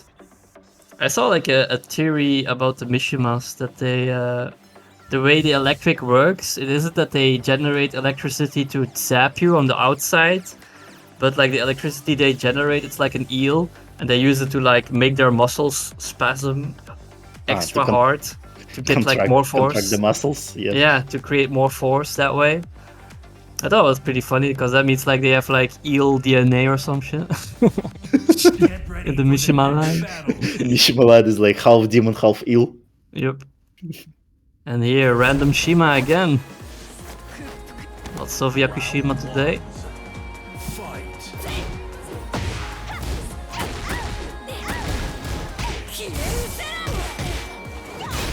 Okay, for now we are poking. Lili is kind of better at poking than Reina, so for now Naevis is taking the advantage and taking the lead. Nice catch was 1-1-2 from Reina. Into the whiff punch with electric, it should be a kill. Yeah, that Matterhorn was a bit too much there. Too hopeful. Too optimistic, yes, you're right. Now we are into the whole pressure from Reina. Not deciding to activate the hit dash. Break. Not breaking the one grab. Trying to do some nasty stuff with the cross-ups, probably. Yeah, pretty nasty setup. Not working out. Big whiff, and the electric again on point from Kuroten. Gonna seal the deal on this round. Okay, 1 round away to equalize the scoreboard for Kuroten.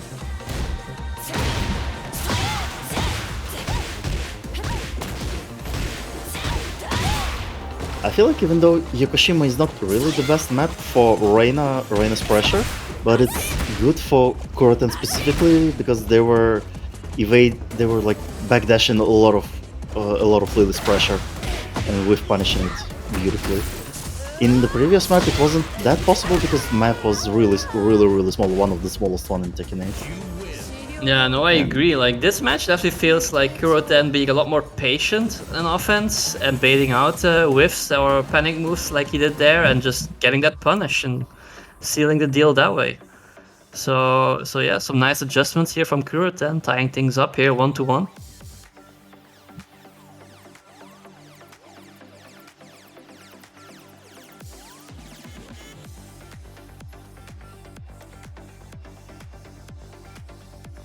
Whoever wins this match, of course, is gonna end up facing PiKaH, waiting in the next one. And of course, Exiszt, who just won earlier, is gonna face Hench Man Hoey, the Irish King player, also waiting in that losers top 5. And we're gonna see them in the next match. But for now, we are in the game straight for Kuroten versus Naevis Younes. Okay, again, we are in a smaller stage, which is a bit more advantageous for Lili, at least in this match. It was the Kuroten style of whiff punishing. Nah. Oh my god, disconnected, what? Yeah, in the back though, so making a very awkward tornado situation there. Nice punish, legs again, let it rip. Oh! Nope. Almost working on Kuroten was that move, was the flip. Yeah. I almost called it Demon Flip right here, but yeah. But no, it's a different one. I forgot the name. Well, one thing I don't like about it though, or in this game, is you can't walk under them anymore, or not properly. It's like there's like some invisible wall stopping you from crossing under people when they're like in the air like that. Yeah, there is a problem with hitboxes in Tekken 8 compared to 7, I feel like. Yeah, that's just like a conscious decision I feel that they made for that. It feels really unintuitive. But yeah, Kuroten looking good here, 2 runs up. After losing that first game, made some nice adjustments, and now Younes is in trouble. Nice float. Yeah, just the forward 2 loop here into the wall. Boom! Okay, looking Huge good. damage from the float. Okay, now it's Naevis Younes' turn to do damage. There is still hit for both players. Let's see who activates it first. Yep, Lili going to extend the combo. Oh, nice catch, nice call out for the low. Alright, pressure, +5 at the wall, not +17 with splat anymore. Ooh, nice bait! Yeah, good patience from Younes. Baiting out that wake-up kick from Kuroten. 1-1-2 not working out. Low profiling the punish. And now huge damage coming out from Younes. Feisty Rabbit interrupting the stance. The Gamo is way more punishable now after the patch, so Kuroten trying to just do generic 1-1-2 punish. This time around low not getting called out by Kuroten, so a lot of damage has already been done. Nice challenge there from Kuro. The hop kick landing in the corner, giving a lot of health back.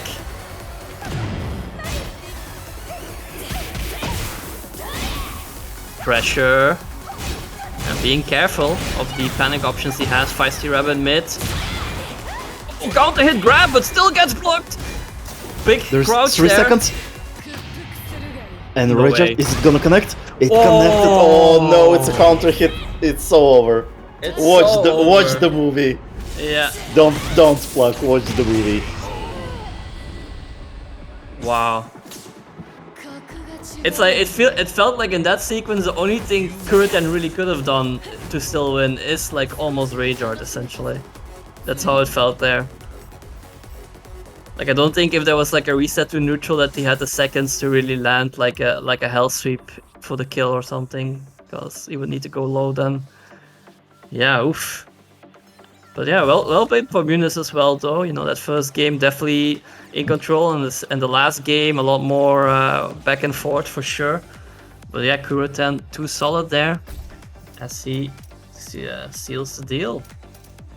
So yeah, next up we're gonna go to our winners top 5. You know, with 7th place ending Xeon, and of course Younes, though apparently Younes won according to Ace, you know. In Ace's opinion, Reina's, you know, they can't win, they're not allowed in SaltyEU to win, so they got the loss there. Oh, it's fixed, okay. So yeah. Hench Man Should Hoey, be all good, yep. And now we're jumping into Exiszt versus Hench Man Hoey.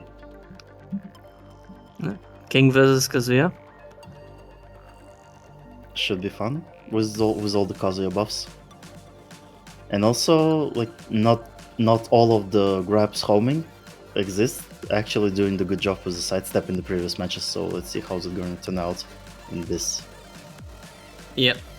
I mean, of course, you know, Giant Swing is still 10 frame, so, you know, like, and King can create some pretty plus frame situations. So in those situations, you're still not really gonna be able to sidestep it. Okay, this one is random, you know, keeping an eye on it. Okay, random, all good, all good. Yeah, Round 1. no mistakes. Fight.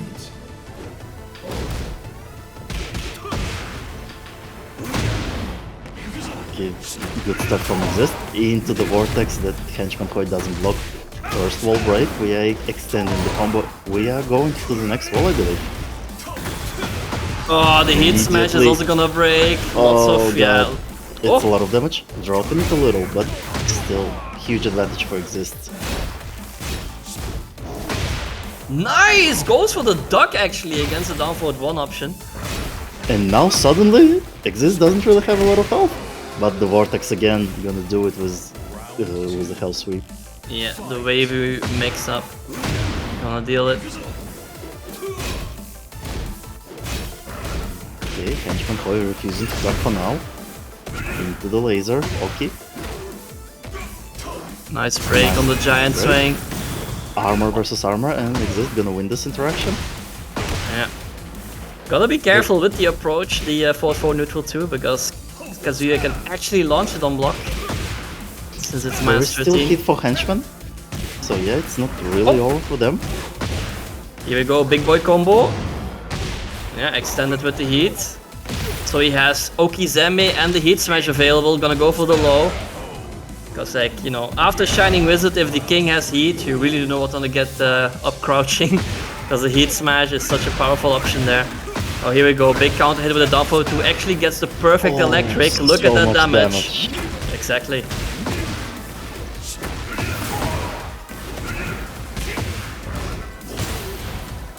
Oh, the giant swing on our armor move. And we are breaking the wall with this one, right? No? Yeah. Not really.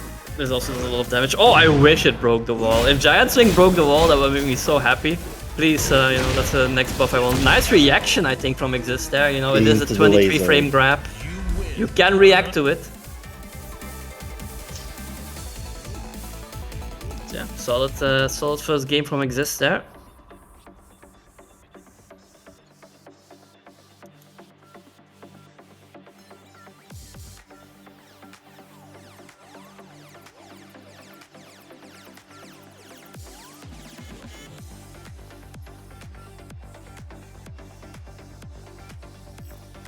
Oh wait, it's day 2 in CEO. It's still pulls, I believe. It's not even top 64. Ah, I do think they're gonna go for until top 8 today, right? Round 1. Maybe. Fight. Who knows? Yeah, who knows? But meanwhile, Exiszt gonna launch Henchman with the Twin Pistons. Man, Twin Pistons being like tornado launch is so good for Kazuya in this game. Yeah, it's really good, like you said, yeah. 10 frame punish, correct. Oh, he didn't block! After that low whiffing, could have gotten a launch for his troubles, but you know, ended up hitting into the multiple hits. Nice, Good gets duck. the duck.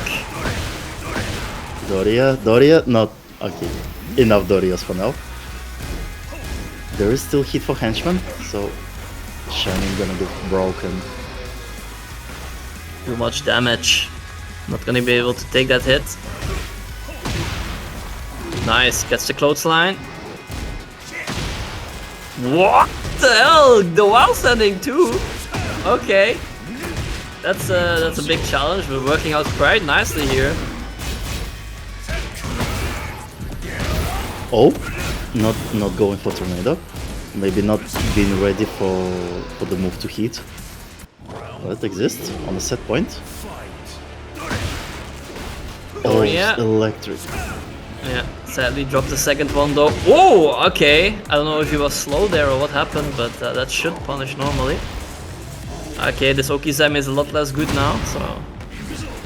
But still... Nice. Oh, no tornado. Messed up the input there, I think. And again, beautiful break on Shining.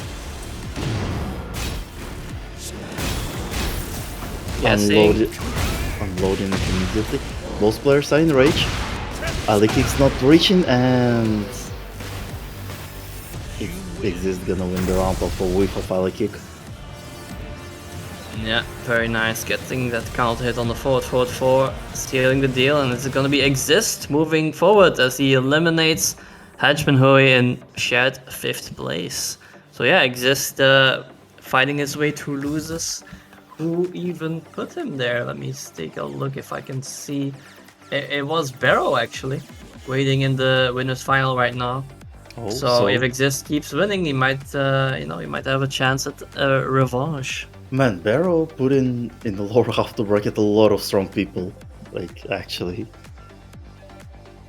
Bero, we're gonna see them in winners finals. Let's see how it's turned out. But from the seeding, at least from the looks of seeding, at least they're like equal. You can call them the dark horse of the bracket for today. Yeah, I mean it's always fun seeing someone new pop up and taking some names. Always exciting. Yeah. Telling us to shout out the Maturino. Yeah, no, thank you, Bero. I was just about to. I mean, that's a bit of an older message, I think. But yeah, you know. But yeah, it doesn't hurt. Just type exclamation point Maturino. You can go there, claim some codes, and maybe contribute directly for the prize pool.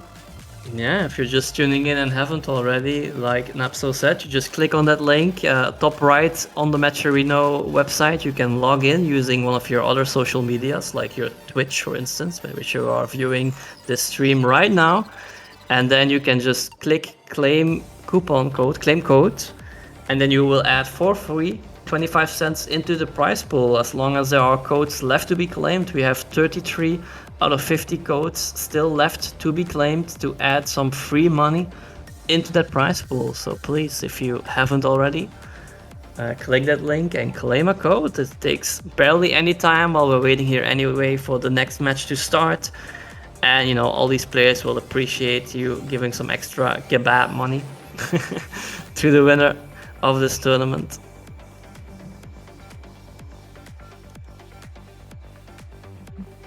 So yeah, waiting for PiKaH to join. It's gonna be him versus Kuroten. Versus Kuroten. Is PiKaH gonna stick to Yoshi? Because they try to avoid the mirror match at least, but for the most part they were using Yoshi lately, right? Yeah. I mean, against especially a character like Reina, Yoshimitsu is really good in the matchup. So it's I would think he's definitely gonna start at the minimum on the Yoshi. Because you know, she has a lot of stuff that gets blown up by flash. Like if she does forward 2 into stands on block, you can just flash. So that's not really. I mean, she can armor, but the armor is a big risk. So it just makes it. It's kind of like how Yoshi against Josie was. Like Josie, like message from PiKaH. Yeah, chat. I saw. It's like it was either gonna be Tetris or he was gonna be playing Hearthstone Battlegrounds. It's like, you know, that's the kind of games he he plays while waiting in Tekken, waiting for some Tekken. Is it winners after? I believe we're gonna have Exiszt versus the winner of this match first, and then winners, right? No, it's confirmed. It's before losers semis, we always do winners final first. Okay. It's so that whoever loses in winners final doesn't have to keep playing endlessly. So So he has at least a little bit of time. So yeah, I think it's generally how it's done in tournaments, like win this final before loses semis. That's the normal order, really, the standard. Yeah, unless some of the players ask for like there's some stuff they need to do. Yeah, of Okay, we have course. a Devil Jin from Kuroten. Makes sense. Like I said, you know, Kuroten, you know, he knows how bad that matchup is. He doesn't really like it, so going for a different character for dealing with the matchup. Yep, still sticking to Mishima, but Devil Jin having way different pressure, especially with this launch and hell sweeps. Yeah.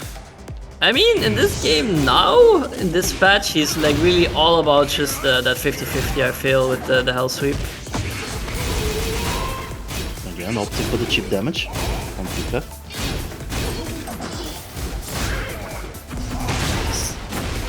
And unbroken blow. Yeah, this one challenging it. Flash is gonna whiff and it's gonna get punished. And again, with the hypnotic blow, like everybody is looking at it, they recognize it. Like I can see it's a low, it's unblockable, but still, there is still like, you know, as they call it, mental plus frames for this one. Yeah. So yeah, PiKaH taking the first blood. That's Kuroten taking the initiative in round number 2. Oh, didn't quite get the wall combo there, sadly.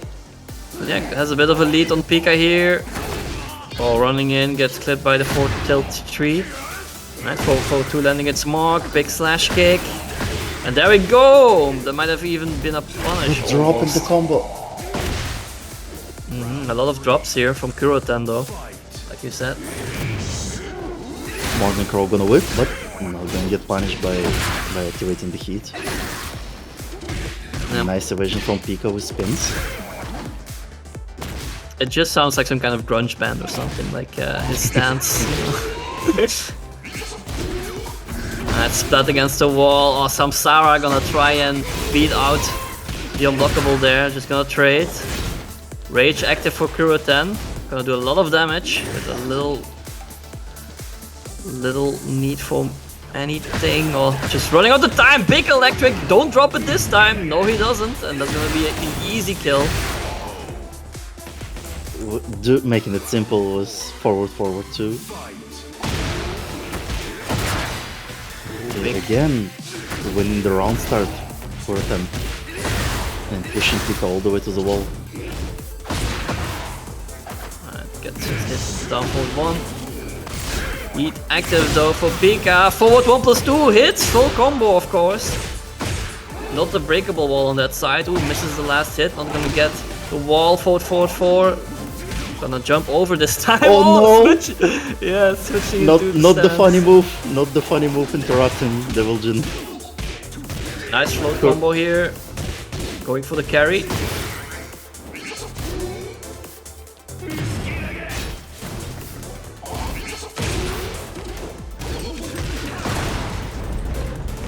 This should be good, specifically with speed. Yep.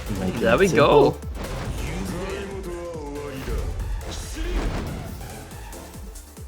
Nice job getting that first game. Oh wow. Yeah, it was like raining and stuff here as well, but not no thunderstorms yet. But you know, that's typical with summer, right? We just had like a very big heat wave essentially.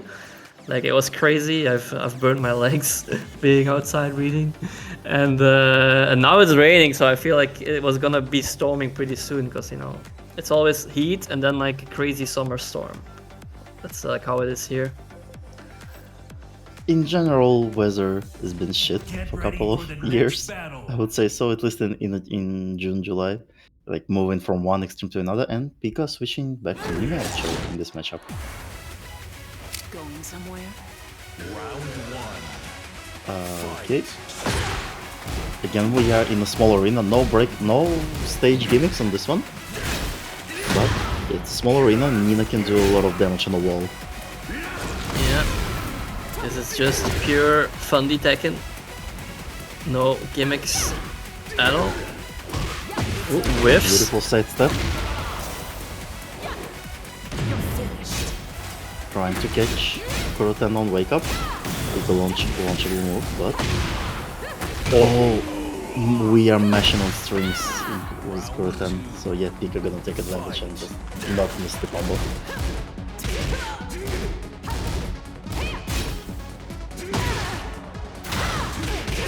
-14, gets a small punish with the 1-1-2. Just bigger punish this time. It's improving. Gets a free QCB2.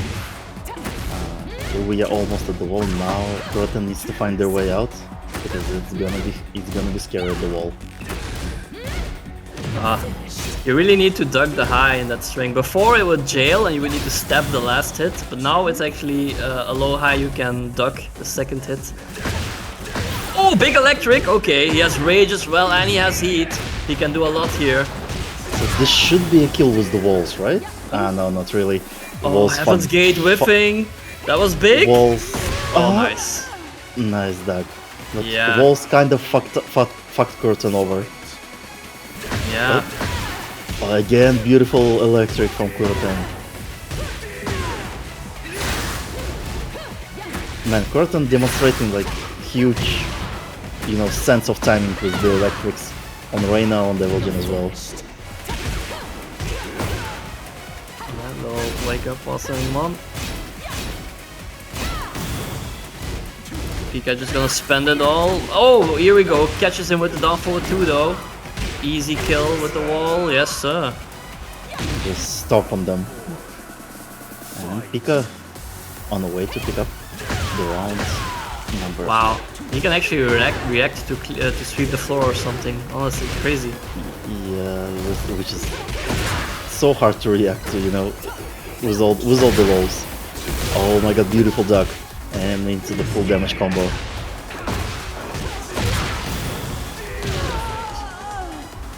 Not messing up this time the Heaven's Gate. And yeah, final round, potential elimination of PiKaH here. Set point and survival point for PiKaH. Okay. Just trying to catch a whiff with the electric, but PiKaH not falling victim to it this time around. Okay. For now, just we are exchanging pokes, dashing in and out. That was nice bait there on the electric. Okay, gonna be able to extend with the heat, and that should be enough. Because Nina does crazy damage. And yeah, Nice. as you said, PiKaH putting the one on the scoreboard. Are we gonna see the swap back to Reina when Yoshi is out for PiKaH? Yeah, no, that would definitely not be too bad of an idea. I feel like Kuroten's Reina is more polished than the Devilgen. I definitely get why he would go Devilgen though if PiKaH was threatening Yoshi. But I feel now it wouldn't be too bad to switch to Reina. I feel Reina also matches up a bit better. But we'll have to see. It's not like the Devilgen was doing too bad either, right? He was final round there. Get ready for the next battle. And random Shima it is again. Reina keeps getting Yakushima. That's why Reina just loving to have wall pressure really. So it's kind of sad. Today is Yakushima day for our top 8 and Salty, so yeah. Man, the RNG is just bad in this game to be honest. It's I feel like on ranked as well, there isn't like an even distribution of chance for stage selection. There's no way you can convince me. Yeah, we need way more maps than this, I feel like. And even when we had more maps in 7, the RNG was bad, because despite there only being 3 out of 27 infinites, I felt like 1 in 3 matches was on infinite for me in Tekken 7 ranked. Just felt like the RNG was that bad, that lopsided, not uniform, distributed at all. Here we go, 1-1-2, just gonna do a little spin into the emptiness. Kuroten does need to come back though. Okay. Nice! Oh, this should be it. First blood goes to Kuroten. Okay, beautiful catch with the electrics. Now we're not gonna see crazy damage from Reina because there are practically no walls on this stage of the map. Yeah, even Reina's crazy carry can't get there completely. And wow, gonna go in with the Hell Sweep. Set point. Kuroten. Nice duck, little punish from PiKaH. Yeah, gets caught ducking against a forward 4. Guaranteed. Downfall 1-2. Nice interrupt on a stance from PiKaH. Alright, gonna armor through that. Armor available, no ducking against the stance. Here we go. Free big hit against the blonde bomb heat. While standing 1 into mix-up. Again, close situation here. Be careful not to run into anything, but there it is! Kuroten landing the counter hit on that lightning leg crouch dash move. Gonna seal the deal against PiKaH, eliminating him at 5th place. And PiKaH, Kuroten gonna move forward to fight versus Exiszt. But now on stream we're gonna see winners finals. Yep, correct, Nap. So we're gonna get into that first to 3 with our Danish Albanian El-Toro facing against Bero. So yeah, gonna be some Yoshi versus Probably Leo, right? yeah, maybe like Leo. But what was it like the main he showed on screen again? Victor. Ah yeah, it was But like it was like as Kuroten said, it was on the secondary account. yeah. But I feel like he might be like playing both those, I think, right? But yeah, it might just be Leo again. Naturally. Yeah. I don't know. We'll see. Leo versus Yoshi, yeah, that's pretty interesting. You know, both characters who love making some space. You know. Oh yeah, we see here Bero on. This is the main account here. Okay. Yeah, and and I mean he has some good approaches that can track quite well. Though like in the poking game he's very weak to that sidestep right still, Leo. That hasn't changed that much since 7.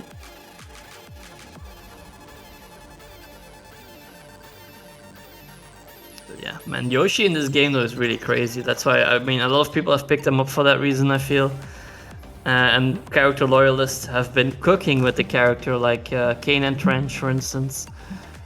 Yoshi, very strong in this game, you know. Just crazy wall Okizeme, even more with the new forward 1+2 move, giving you just the option to infinitely pancake flip the opponent, and if they get up, tech roll into your full crouch, unblockable low, you know, there's nothing you can do once you've committed to that tech roll, you're just gonna get launched. And also helicopter being very good in this version of the game. Yeah. With one extra move for helicopter. Yeah, the slightly +1 where he does the big high spinning home. And then yeah, some other stuff as well. I feel like approach. Almost all the options from helicopter are very strong. One is the hit engager, which is safe, I believe. The mid hit engager from helicopter. And also like the grab as well, also threatening as usual. Yeah, especially if there's a floor mechanic active, you know, because it's gonna trigger it. So a lot of stages with floor break, the first thing Yoshi does is just run up to you, go dragonfly, and do that unblockable grab. That's very common. Both players in the lobby, so we're gonna head in on here. It's gonna be Bero versus El-Toro. Except Bero just leaves. Bero just maybe cold switching accounts again. Who knows? Got cold feet, you know what happens.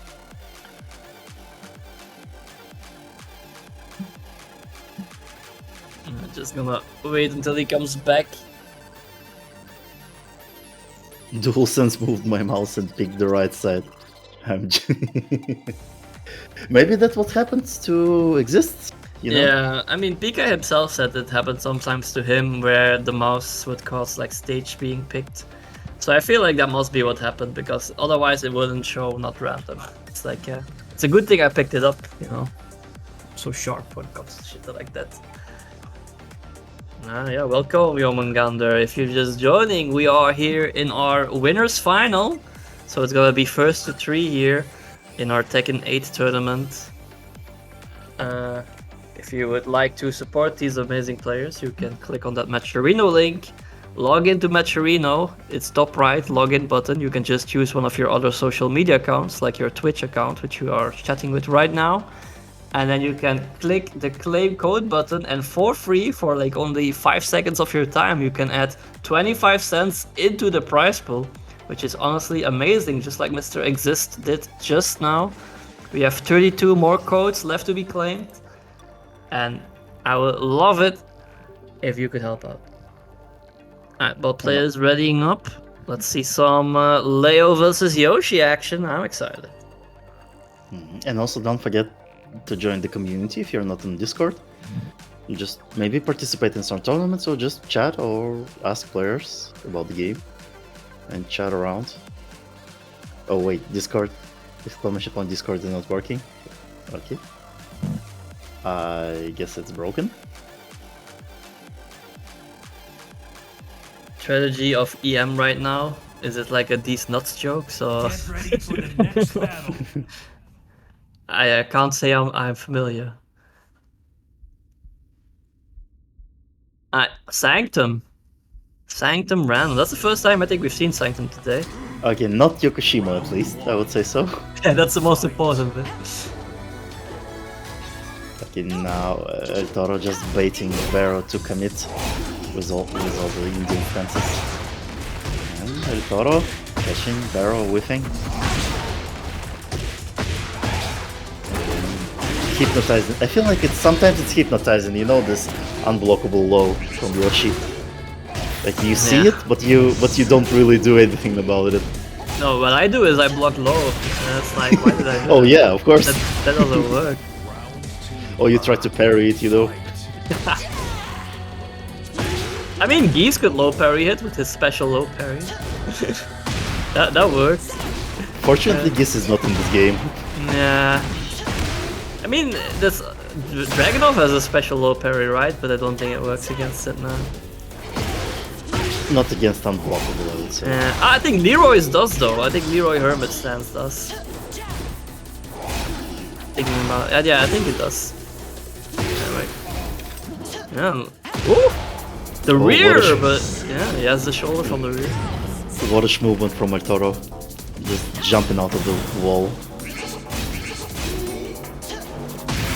Yeah, it's funny when you accidentally jump over someone and it's like someone with a very strong backturn mix-up, and then they just apply their backturn mix-up to you, and it's like them. Good trade here, gonna be able to pick up.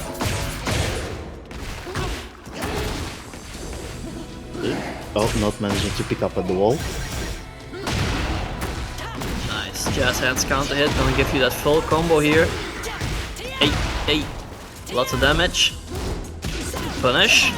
Stance mix-up gonna be negated by just spinning to winning. Oh, breaking the wall was 1-1. Now it's a full combo and it's probably gonna kill. It's Jover. Oh, it isn't! No. What? How did that not kill? You know, it's one of those good will it kill clips. Yeah. It has everything. The bait from the commentators, the almost certain kill, and the pixel of left HP. Yeah, that really was. Like, how many damage did Alisa do then? It was like barely anything somehow. Weird. You know, it feels like this magic, the magic pixel, like in all this Tight Moon games. Yeah, that's some French bread stuff right there, let me tell you. Anyway, gonna get the screw. Splat against the wall again with the flash. Look at that, all that resplat action looking quite nice. Ooh, this should kill.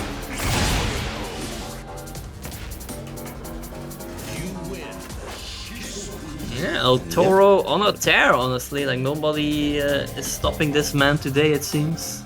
At least from the looks of it, no upset from Bero in this one. Maybe we'll see some changes in game number 2, maybe character swap. Yeah, I mean, El-Toro hasn't dropped a single game yet, and he has faced some strong opponents. So he's looking to really sweep it today at SaltyEU. Looking Get very ready for impressive. the next battle.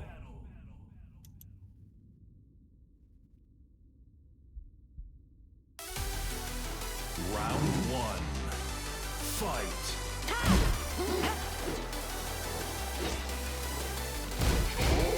Okay, no character swaps. And again, we are on the smaller side of the stage.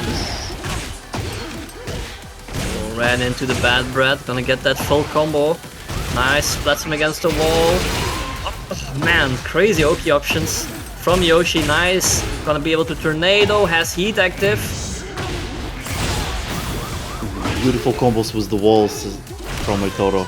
Just optimizing it to the max with damage. Fight. A bit calmer round start from both players. Beautiful catch from Bero on the low. And unleashing the damage. Not deciding to activate the heat right now, saving it for later. Nice bait from ALBA, getting that guaranteed follow-up. Good amount of damage.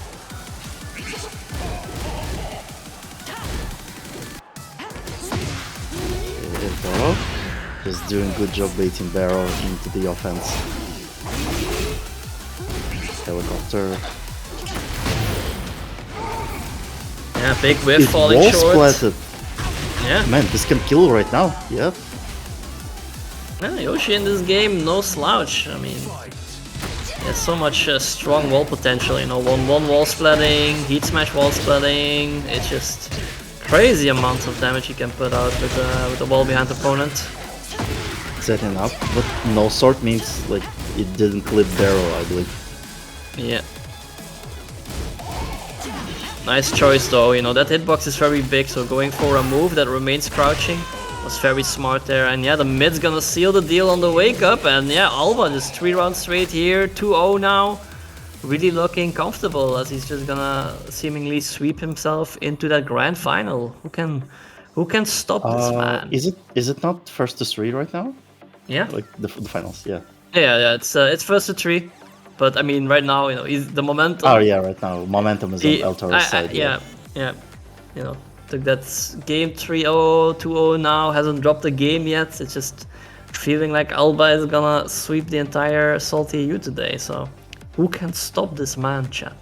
Who do you think right now from the remaining players can at least take a game here from Mr. El-Toro, as he is dominating the competition? Yeah, because looking at the players in the lower side, Bero actually dropped both of them in the lower half of the bracket.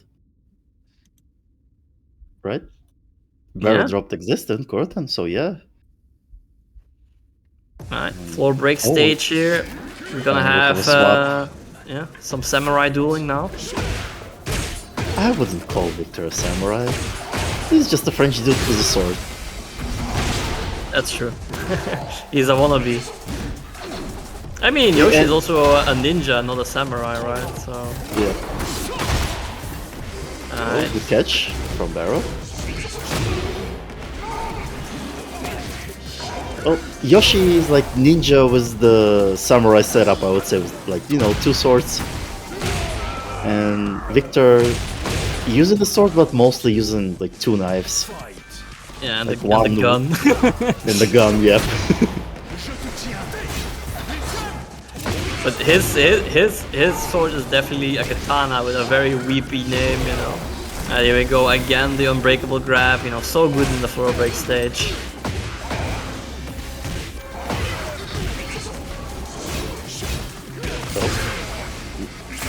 Managed to block low, but can punish it. And Bero gonna suffer the wall. Now it's a set point for El-Toro. And floor 2 being very scary with it breaking from 1 hit. Wow. And yeah, we're going downstairs. Yeah. Here we go. Still has the tornado left to spend. Nice, you know, good old high power crush heat engager. Nice whiff punish there. The back 2-2. Not gonna kill, but it will be close now. Oh, spring kick to wake up, but yeah, El-Toro gonna finish the job. Yeah, another 3 rounds straight, just clean sweeping this grand final. El-Toro. looking to take it all here. But who knows? Maybe Bero can rise from the losers bracket stronger than ever, or maybe one of the other two gentlemen can rise to face him and give him a proper what for. So yeah, Kuroten versus Exiszt coming next. I believe this match already happened, if I'm not mistaken. At least not on stream, or you mean on stream? No. That was I was confusing it with Sion, because Sion is also on the Reina. Reina. Yeah. Alright. Jack Kuroten already in that lobby. Love to see it. Now just have to wait for Exiszt to join, so we can head back into first to 2 territory for the last time, of course, this loser semis.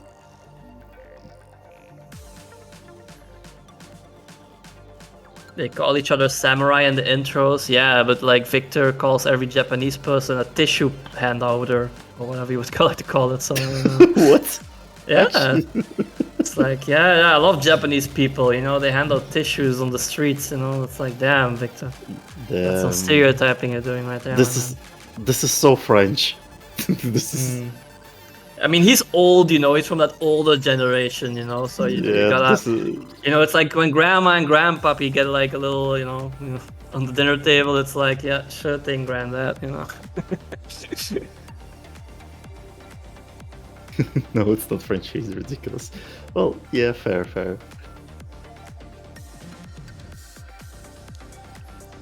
Man, it's funny how like a lot of the subtitles are really bad for some stuff, if you know the language.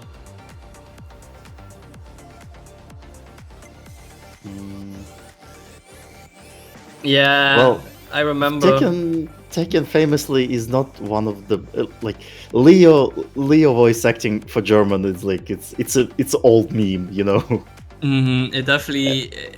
I've lived like 2.5 years in Germany, and like not a single German person I've ever encountered talks like Leo. Let me tell you. Yeah, this is a huge meme with Leo. I don't know why they keep it up, but like. At this point, just commit to the meme. But it's still painful to listen to Leo. Man, just the whole Leo in the story was like, there was like some cringy moments there. Like, he meets his dad, and his dad doesn't even introduce Leo as like his child. It's like, this is my assistant. It's like, damn, it's like, jeez, that's your child right there, Doesn't even acknowledge their blood relation. It's just like, no, he's my assistant. It's like, damn, dad. That's wrong. That's like that's pretty mean. I felt like pain in my heart in that scene in the story. It's like that. Yep. But well, in Tekken 8, story mode being not that cringe as it used to be in previous, At least in Tekken 5 and Tekken 6, it had some funny character endings, but Tekken 7 was like. Something special, quote unquote, not in a good way. I mean, I like the silliness of Tekken, honestly. Like, even in Tekken 8 as well, like, we have Reina learning Mishima style from TikToks, that's her claim at least, Like, yeah, Mishima style, yeah, I saw it on TikTok, so I fucking copied that shit. Yeah, this is something learning from TikTok, the Mishima style. Well, TikTok Mishima is just showing superiority right now. And yeah, Kuroten taking the first blood.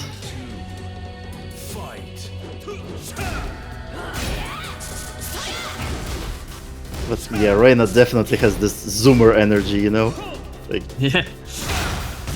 Definitely. The new kid on the block. Nice little punish with the down forward 2 there.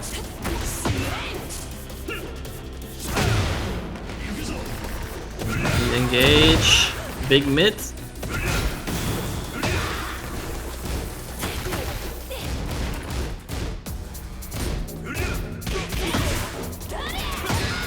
Nice. Nice to the right, but oof. Okay, guaranteed. Cannot break that one.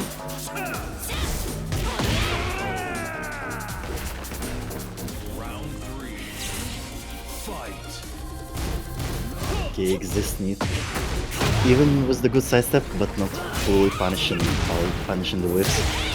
And Kuroten just not letting Exiszt brace in this game, at least game 1. Now there is the opportunity for Exiszt. Yeah, we haven't seen lows yet at all. Exiszt is going mid, but Kuroten ducking anyway. Giving Exiszt some nice damage, but it's not gonna be enough here. Just too much pressure. Gets caught trying to interrupt with some active defense.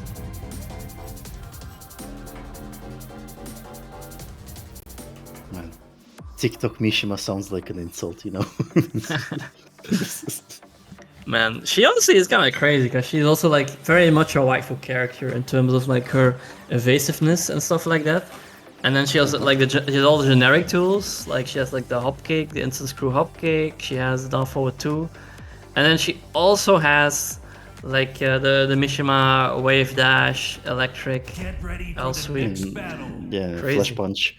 Even though her flash punch is not the greatest, but it's still 10 frame punish. So, Yeah. I mean, if it gave wall split like Heihachi's, man, imagine. It would have been way too much. Way Yeah. too much tools for one character. I would say Reina, at this point, she has way too much tools. But Yeah. it's the idea of the character, I would say. At least from the design as they intended it. It definitely feels that way, yeah. She has like so much stuff for a new character, it's crazy.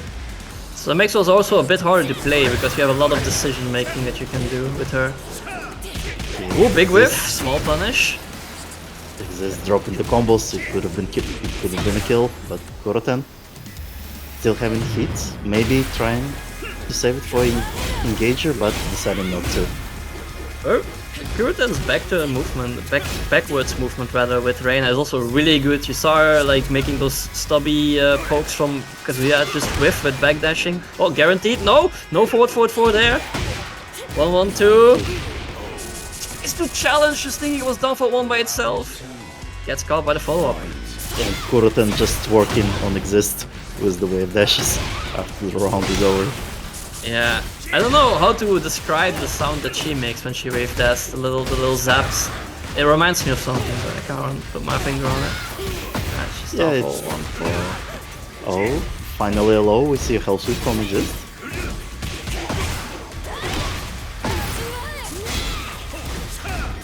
But no.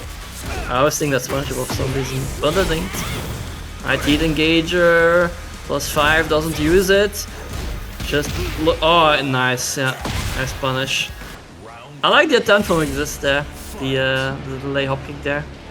That timing definitely could have caught him, but no, Kuroten just too patient. Full string. Nice whiff punish. Beautiful stuff from Exiszt. Okay, now trying to activate the vortex, but again, Kuroten takes back the turn. And now Exiszt forced to block with vortex from Kuroten. Yeah, a lot of like back and forwards movements, just to try and make some space, catch a whiff, and then just use that electric, you know, the classic Mishima game plan. Both players trying there. Oh, big wall standing too, but drops the combo. Unfortunate for Exiszt here. Heat still available for Kuroten here. Nice choice. You know, the armor definitely gonna get blown up. A lot of other options would have as well. At least counter hit with the grab. Exiszt staying alive because it's actually a set point, I believe, right, for Kuroten? Yeah, this is our last first to 2. Yeah, last first to 2. We have in the loser side Bero. And perfect from Exiszt. Okay, but the whiff gonna get punished immediately for Kuroten.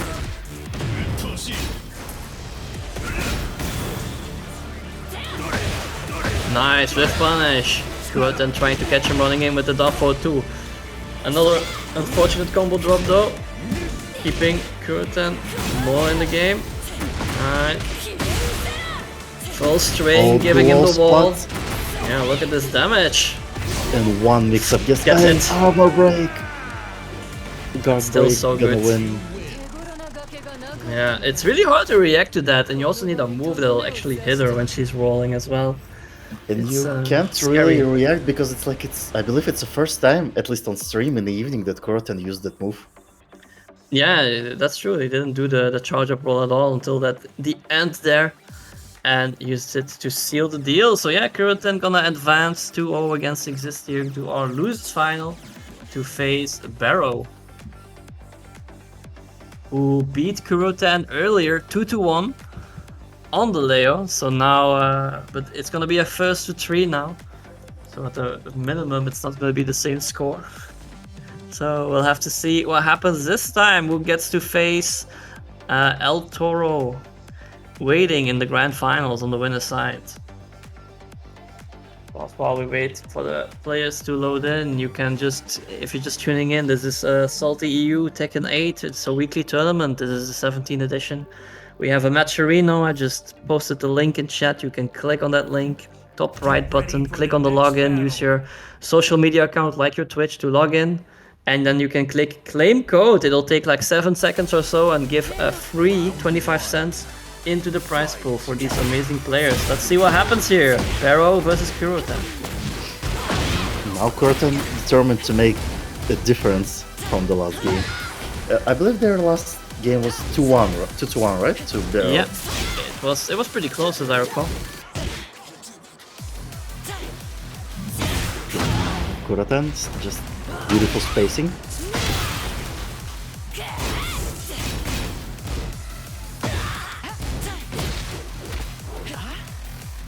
Nice break. Yeah, that's a good choice there. You know, that's gonna win against anything he was gonna do there. Seal the deal. Again, Kuroten backdashing away to safety. This time around, this map is not doesn't really have too much space to backdash, but so they need to be a bit more careful while they were pushing to the wall. And Bero needs to be aware of that. Just push on forward when Kuroten is close to the wall. It's surprising how much patience Kuroten was showing there, despite being like, you know, Bero had the life lead, but he was going in like he needed to make a big comeback there. It's kind of funny to see. She's out of there. Where are you going? Where are you going? It's a 3D game. Sometimes your character zooms into a different dimension. But again, good hit smash.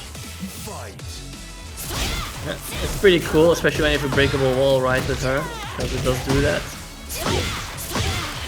Oh, beautiful punish with the electric.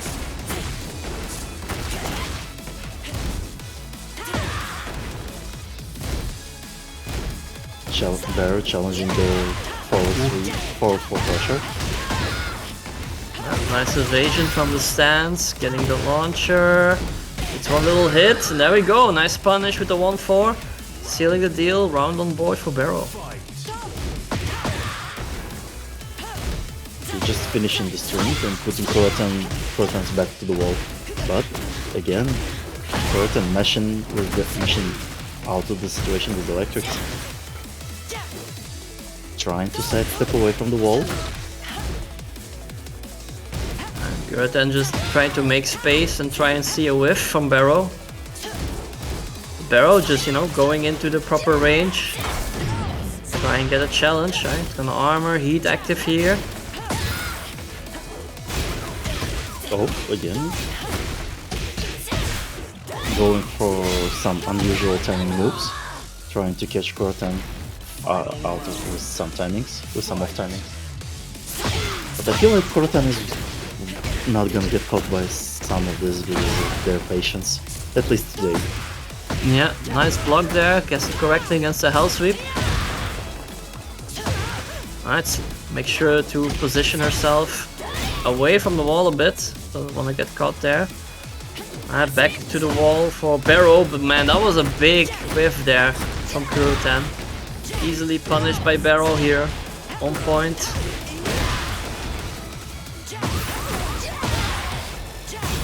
Huge damage on the wall from Bero. And now Kuroten is in a difficult position. And yeah. That classic evasive punch. I mean, every character that has like an evasive punch like that, like Jin and Feng, you know, they love that stuff, right? They use that all day, every day. Leo not different. if it works, it works. And people don't really usually play against Leo, so they don't expect all of the options from them.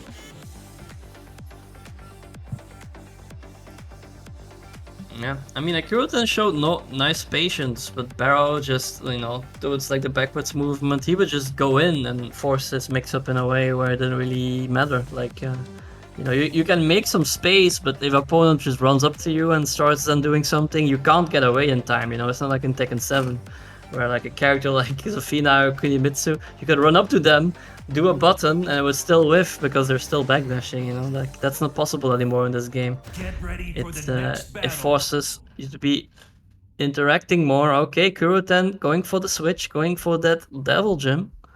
As we head to the celebration on the sand. I think that's the first time we've seen this one, maybe. Maybe the second. Okay. It was this one, how do you feel? Because we've seen switch from Kuroten because of Yoshi, not wanted to confront Yoshimitsu. But does Leo have kind of the same flow as Yoshi? To make Kuroten switch to Devil Gem? No, it's definitely only Yoshi that really is a problem for Reina matchup wise, I feel. And I also don't think Reina was doing that bad per se.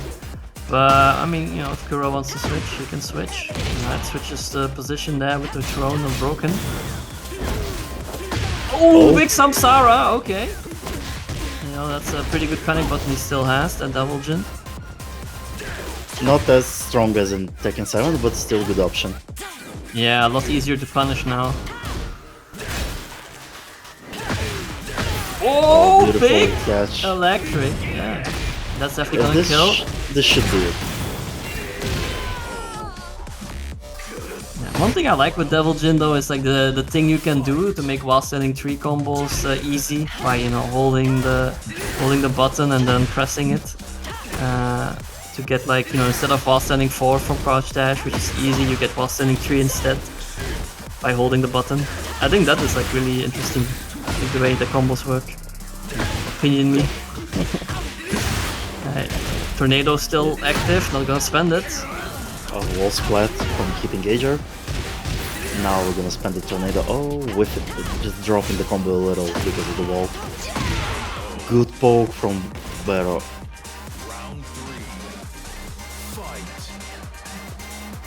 Now we are backdashing away in the round start.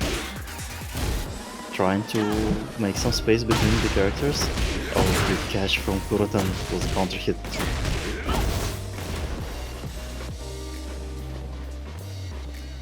Okay, not.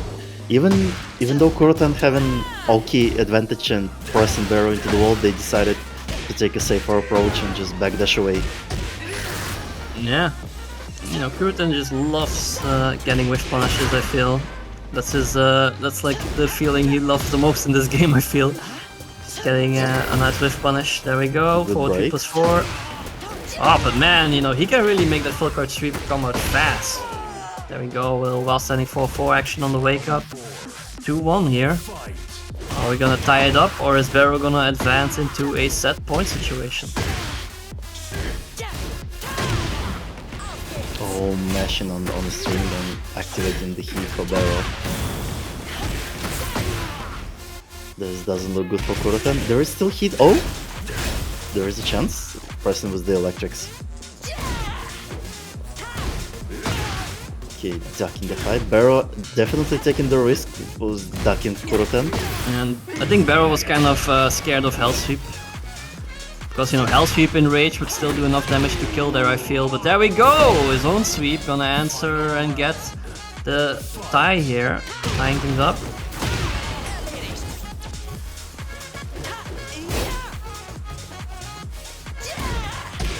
Kuroten just not pressing, not forcing the play at all. Just waiting for Bero to attack into them. Yeah, but here switching things up though, going in very aggressive. And it's working out. They're taking the lead. So yeah, maybe just be a bit more aggressive on Kuroten's side. And he just needs to be careful here. You know, he has a lead, but it is already slinked away quite a bit. Bero still has heat of his own. Dig jab, you know, that's a classic thing now with the change, you know. If you block the heat burst, It really becomes like, do they dig jab or don't they dig jab after unblock? Again, the There we huge go. catch was the low. Why do I feel like Kuroten loved infinite stages in Tekken 7? It's funny because he played Heihachi actually.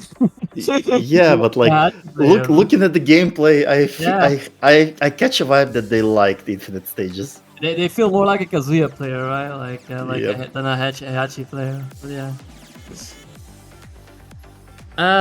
But yeah, you know, now Bero is on set point, and Kuroten will have to win 3 in a row if he is to win this set here, this loses final.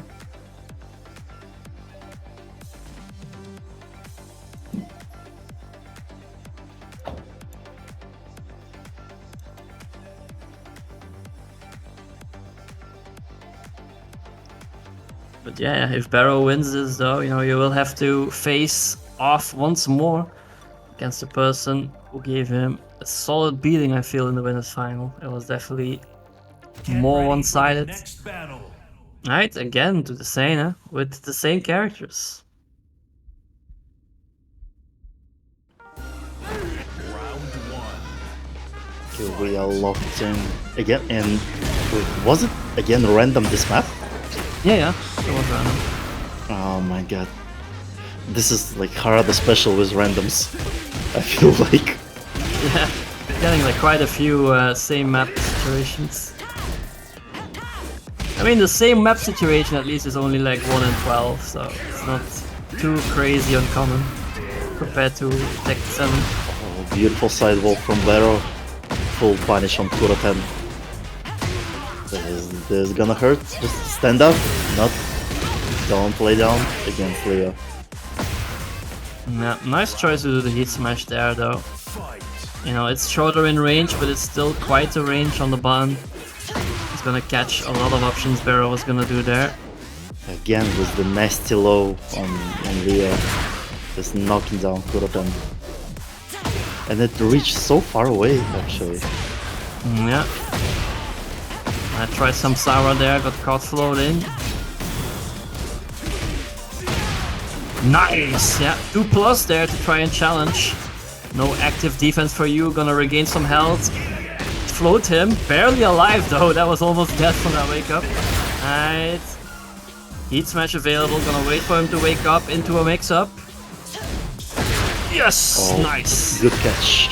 Yeah. On the low. He must be happy for that, finally blocking that there. Fight. Yeah, it must have been frustrating eating like 5 of them in the last 2 games. Beautiful sidestep into the electric. We are going to the off axis, dropping the combo a little to Kuroten.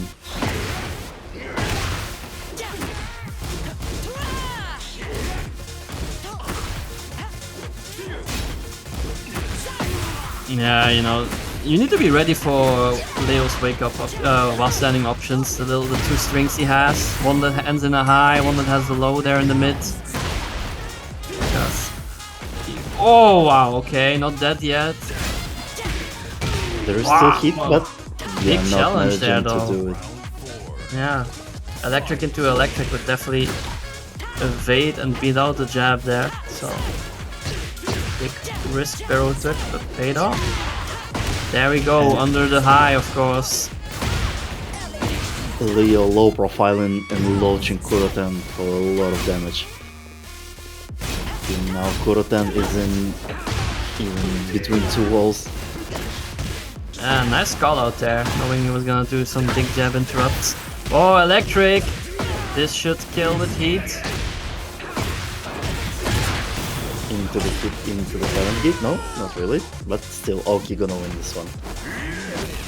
Yeah, big Demon Steel Pedal for the win. As Kuroten gets on the board here with the Devil Jin, but he will have to win 2 more against Bero if he is gonna make it. Yeah, and they made the decision, and they are right now locked into the Devil Jin until the very end of the set. So yeah.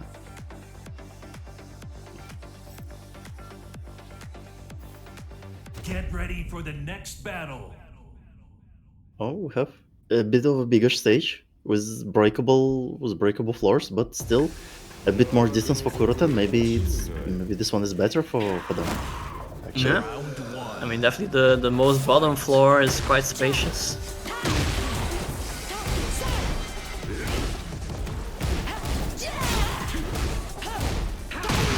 Bero taking the initiative from pressing the issue, but counter hit from Kuroten gonna stop them into the full combo. Oh no, not quite. Not going for the heat activation. Yeah, aware he got evaded so many times in those situations, so doing the big hit mid that even hits on the ground. The Demon Steel pedal there, definitely a nice adjustment from Kuroten. Ooh, Broken Plate gets blocked into an heat engager while standing punish, so much health regained. Really good for Leo, that while standing for 1+2 being a heat engager. Oh, Ragehart is gonna catch them. It's enough HP. It's not gonna kill, I believe, even though it's a counter hit. Yeah, it's a good thing that they got changed, that it doesn't like, you know, if you get hit during, it doesn't freeze the move, so it comes out later. Because else he wouldn't have survived, I think, because then all the hits would have... It used to work like an armor, right? You absorb all the hits and then you activate it, but now... Yeah, they changed all the armor, I think. Like, even against, like, Alisa Chainsaw, if you armor, it doesn't, like, freeze it, it just goes, so... Yeah. I like it. Which is way better, because, like, a lot of people died to absorbing way too many hits in Rage. Yeah, like, Alisa's Chainsaws were, like, so annoying to deal with in that regard. Los. Trying to armor out of the corner.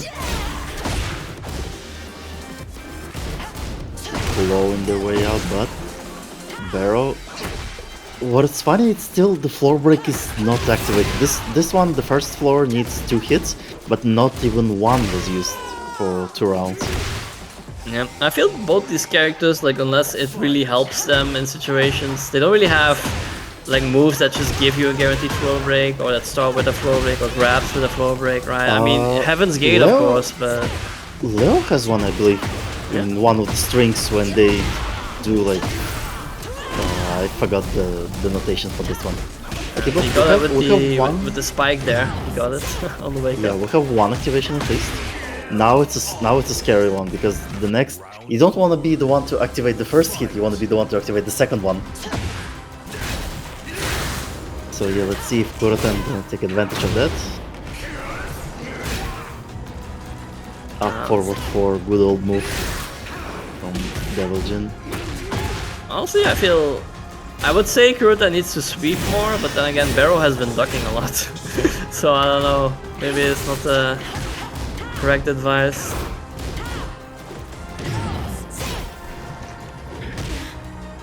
But I do feel if I was Bero, I would just be stand blocking a lot more. Oh, small punish. Yeah. There we go, losers final decided. It's gonna be Bero advancing 3-1 against Kuroten there. So yeah, it's gonna be a rematch now for our grand final, ladies and gentlemen. It's gonna be Bero versus El-Toro from Denmark.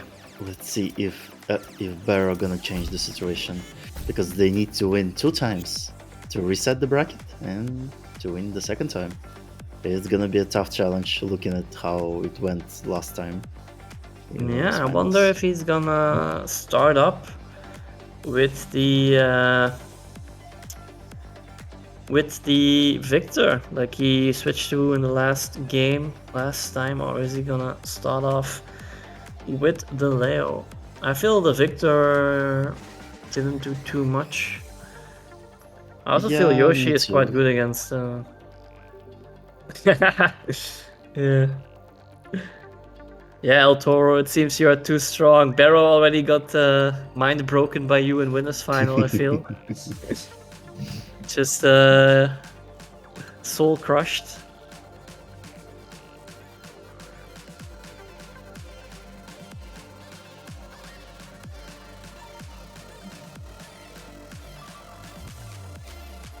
Yeah, the game should be starting in a minute here.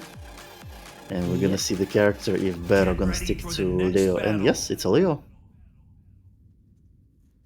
Not good old Ortiz Farm. Been a while since we've seen that Ortiz one. Farm. Yeah, Yeah. we had it in the beginning, but here we go again. Let's hear those Peruvian flutes. Fight.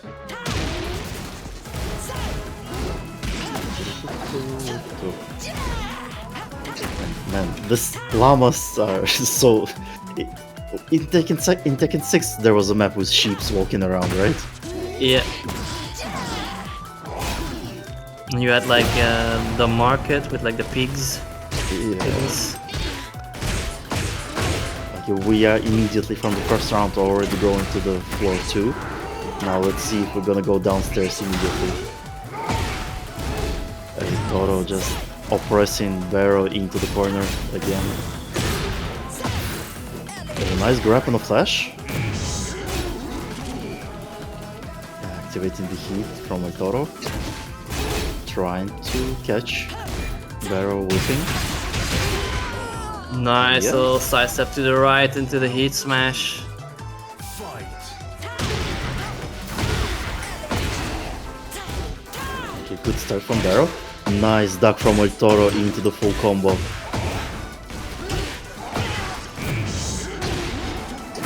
Hey. Oh, almost getting a little bit more damage, but not quite enough distance to take additional damage to the wall. Nice challenge against the cancel. IK full crouch sweep. Gonna go downstairs, gives him a lot more space to reach the wall. GG. GG's, yep. Yeah. That move's pretty good. Especially if you can just cancel it and make it +5. On hit, it's so crazy. Oh, Nice duck. What a duck from El-Toro. Yeah, I feel like the mid from Lightning Spear wouldn't have reached anyway there, so I think it's definitely good to duck there. Yeah, good job making a lot of space, guaranteed a forward 2 there.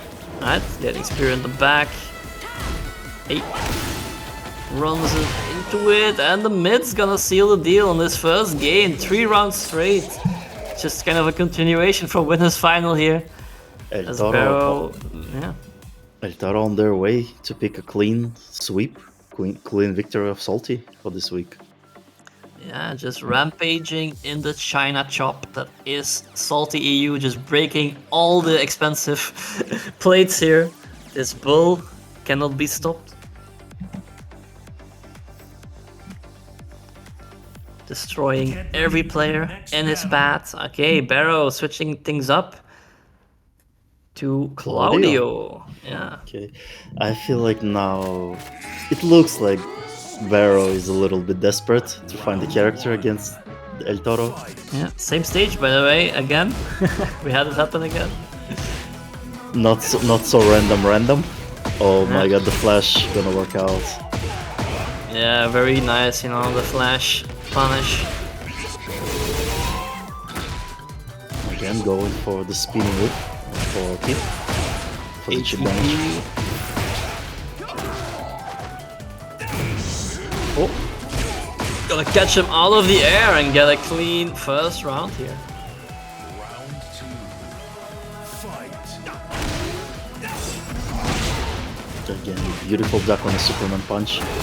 And punishing it with the unblockable low. Some sidestep force, back one, classic Claudio gameplay. Punish? Nope, too late. I mean, you rarely see them do it without the Starbucks, so it's like, oh, what the hell? But yeah, Bero gonna manage to take 1 round from El-Toro in this one. Big down forward 2 counter hit, but he messes up the combo. But no And worries, the he's hop gonna... kick. Yeah, da! Saving the day. I definitely feel Bero was a bit rustier on the Claudio though than the Leo. I've seen some mistakes so far. Yeah, it's definitely they're trying to search for the character against Yoshimitsu. I agree. But at least he got around, so it was working a bit at least. You can only lose so many trios in rounds. Oh, messes up the input and doesn't get the unblockable. Alright, down back 1+2 here.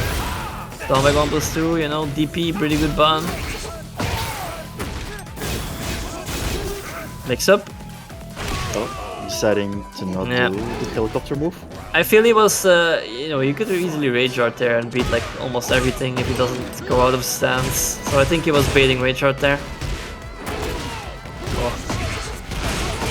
Downstairs we go. I'm also following Ace's commentary here on the football. Again, duck on the Superman punch. El-Toro being on point against Claudio. He's slightly dead there. And GG's. Well, he got around there, so it was better than the last 3 games. Well, it is something, at least. Yeah. But yeah, you know, Bero definitely in trouble here.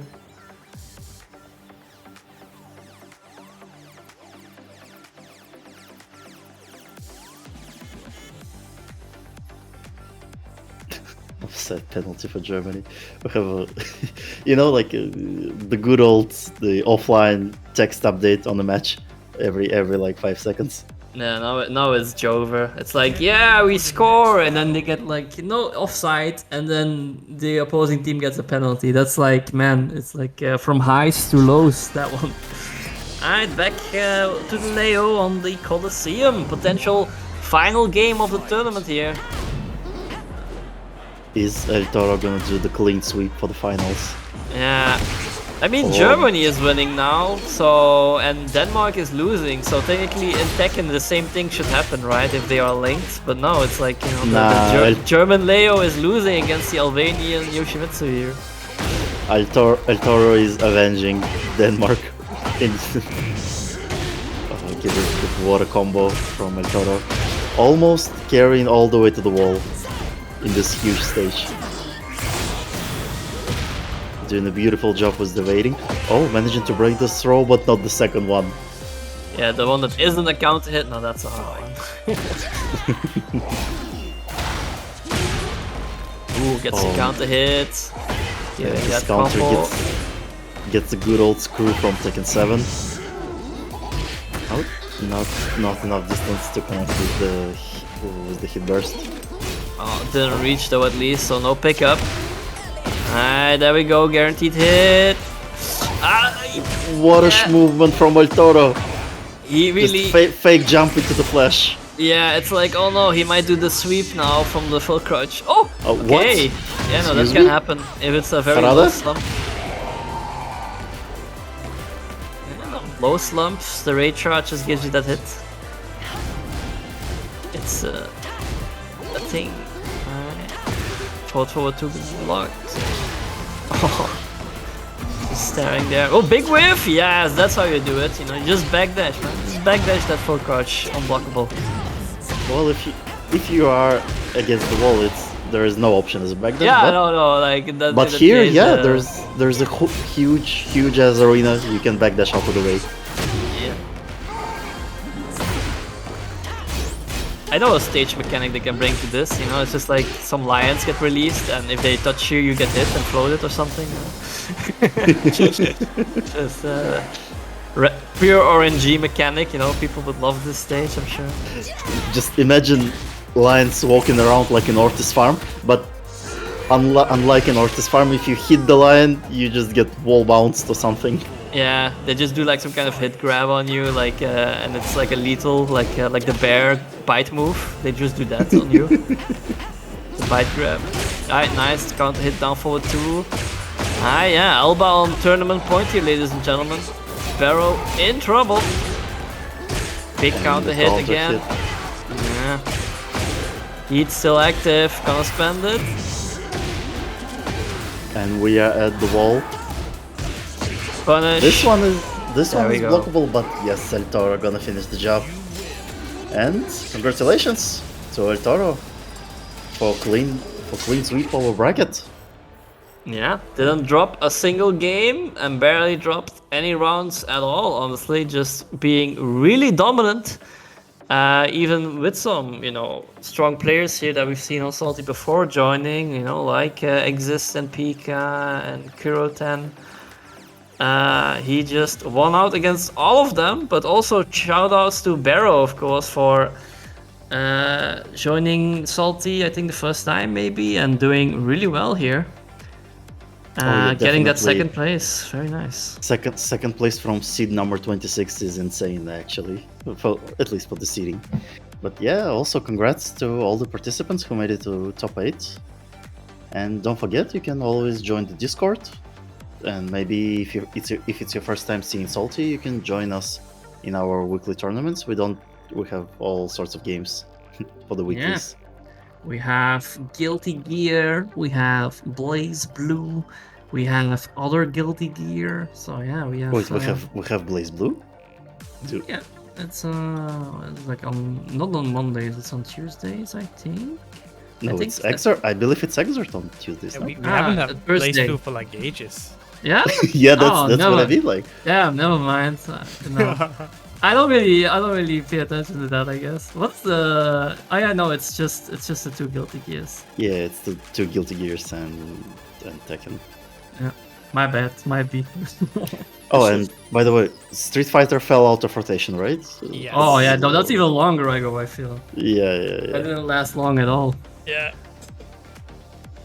Well, Brahim, this next week, I assume. So you got summer vacation now. I think I want to host a team tournament during summer vacation for me. One of these 4 weeks could be fun. Like a character luck one, obviously. So yeah, if you wanna join all of this fun, just don't forget to join the Discord and see what's going on in the announcement. And Alright. I believe it's gonna be it for us, right, Ice? Yeah, unless Whim, we find you. Yeah, you can just follow me on that Twitter, I guess. I also have a Twitch, but I haven't streamed in ages. I might stream again soon a little bit. I have some time now. And on the YouTube channel, I upload some offline matches from the locals when it's not being streamed. So there's some cool matches on there, like when Scottish Tekken player the Dusty went and tried to conquer our locals. He got stopped in the grand final, but some of those matches I recorded and post on my YouTube. So yeah, either follow the YouTube and the Twitter if you like Tekken. I share a lot of Tekken stuff. That's it for me. Yep, and for me, I actually got. Can you believe it, Ice? I actually made the Twitter with the same handle. Oh, but you didn't tell me. Oh my days. There's been nothing on for the entire day. I can't believe it. It's fine. It's just we call Twitter, so nothing is there. But yeah, at least I have it now. So yeah, anyway, I believe that's it. Again, congratulations to El-Toro.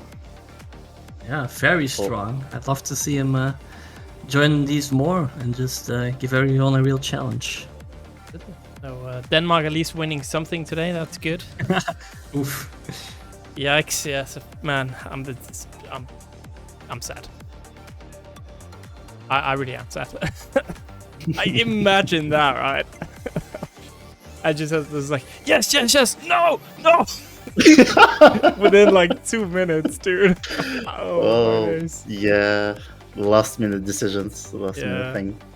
Hate to see it. Oh, oops. That's the wrong one. There you go. Or I'll remember to join Match Arena. And yeah, that is gonna be all for tonight.